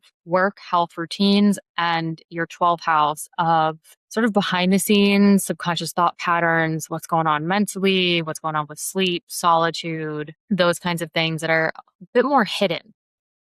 And it's getting 2 squares from that 6th and 12th house axis. So there's a lot of pressure on this Mercury to act, right? 2 squares. Squares are action aspects. So there could be a lot kind of starting to kick up between what's going on behind the scenes versus what's going on with the daily grind, the work, the routines, the health, and sort of how Mercury in that Scorpio 9th house is wanting to take action regarding that, but also things maybe playing out with those growth and potential themes. But I think that Mercury in this T square, whatever action you're taking that could involve something going on behind the scenes or something going on with work, health, or something that's drastically impacting your routines, could be the means to an end or could be the way to create new outcomes to something foundationally home, family, property, real estate, because Mercury rules this Gemini 4th house of home, family, property, and real estate. So even though there's a lot going on up here in the chart and Mercury's getting a lot of pressure to act, it could be to maybe take a lot of action with what's going on behind the scenes, what's impacting your health, your work, your routines, to ultimately create new outcomes to maybe a more supportive emotional and physical foundation in your lives, you know, like a more supportive home environment, even for some of you. Mercury also rules your Virgo seventh house of personal and professional partnerships, including marriage. So, whatever action you're taking could also create sort of new outcomes to like professional partnerships, connections you do want to cultivate, you do want to initiate, new chapters or things you're working on within your marriage, if that's applicable to you. So it looks like there could be a lot of action going on with like what's going on mentally, what's going on behind the scenes, work, health, routines, the daily grind, and sort of maybe seeing how things are playing out with like growth and potential. Maybe some of you are really thinking like, how can I work smarter, not harder?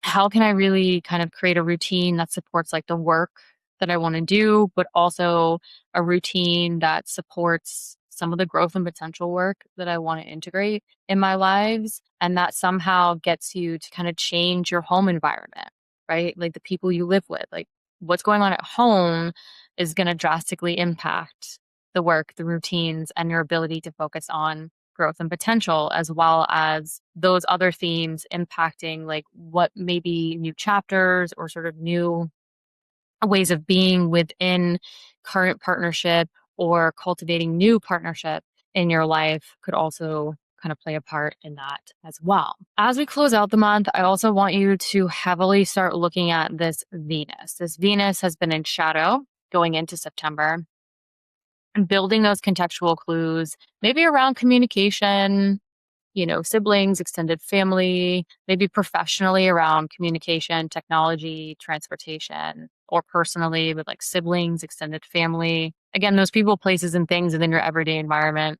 as well as any contextual clues that might be sort of those financial themes like loans, debt, investments, assets, resources, big decisions that could have been kind of building with all the other transits this month. That as we go into October, this Venus at 8 degrees of Scorpio is going to station retrograde. So that's going to really kick off that revisionary period around those third house themes and eighth house themes that I just mentioned. You know, ultimately,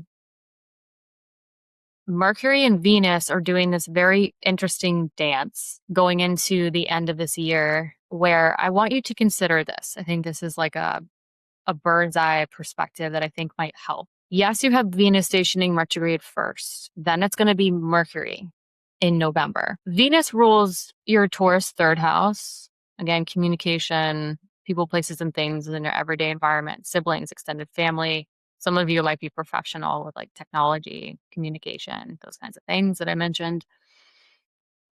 And so Venus rules that third house. And then that third house progresses into the fourth house, your Gemini fourth house, which is ruled by Mercury. Then we have your Virgo seventh house of partnership, ruled by Mercury, that progresses into that Libra eighth house of decisions, transformational decisions, even long-term financial themes, resources. That's ruled by Venus. So yes, we have Venus stationing retrograde, which some of you might start to really review the Libra eighth house and Taurus third house themes, but it could also be somehow entangled or overlapping with the progression or involvement of those Mercury ruled areas that are either progressing into the Venus ruled areas or progressing after those Venus ruled areas. So again, these two up top here,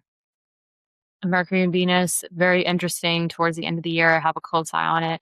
But from a bird's eye perspective, you know, considering that whatever you're reviewing and revising, going through October, even into November, it could be really setting the stage for what you're going to then review and revise regarding partnership, even home, family, property, real estate themes once we get into November.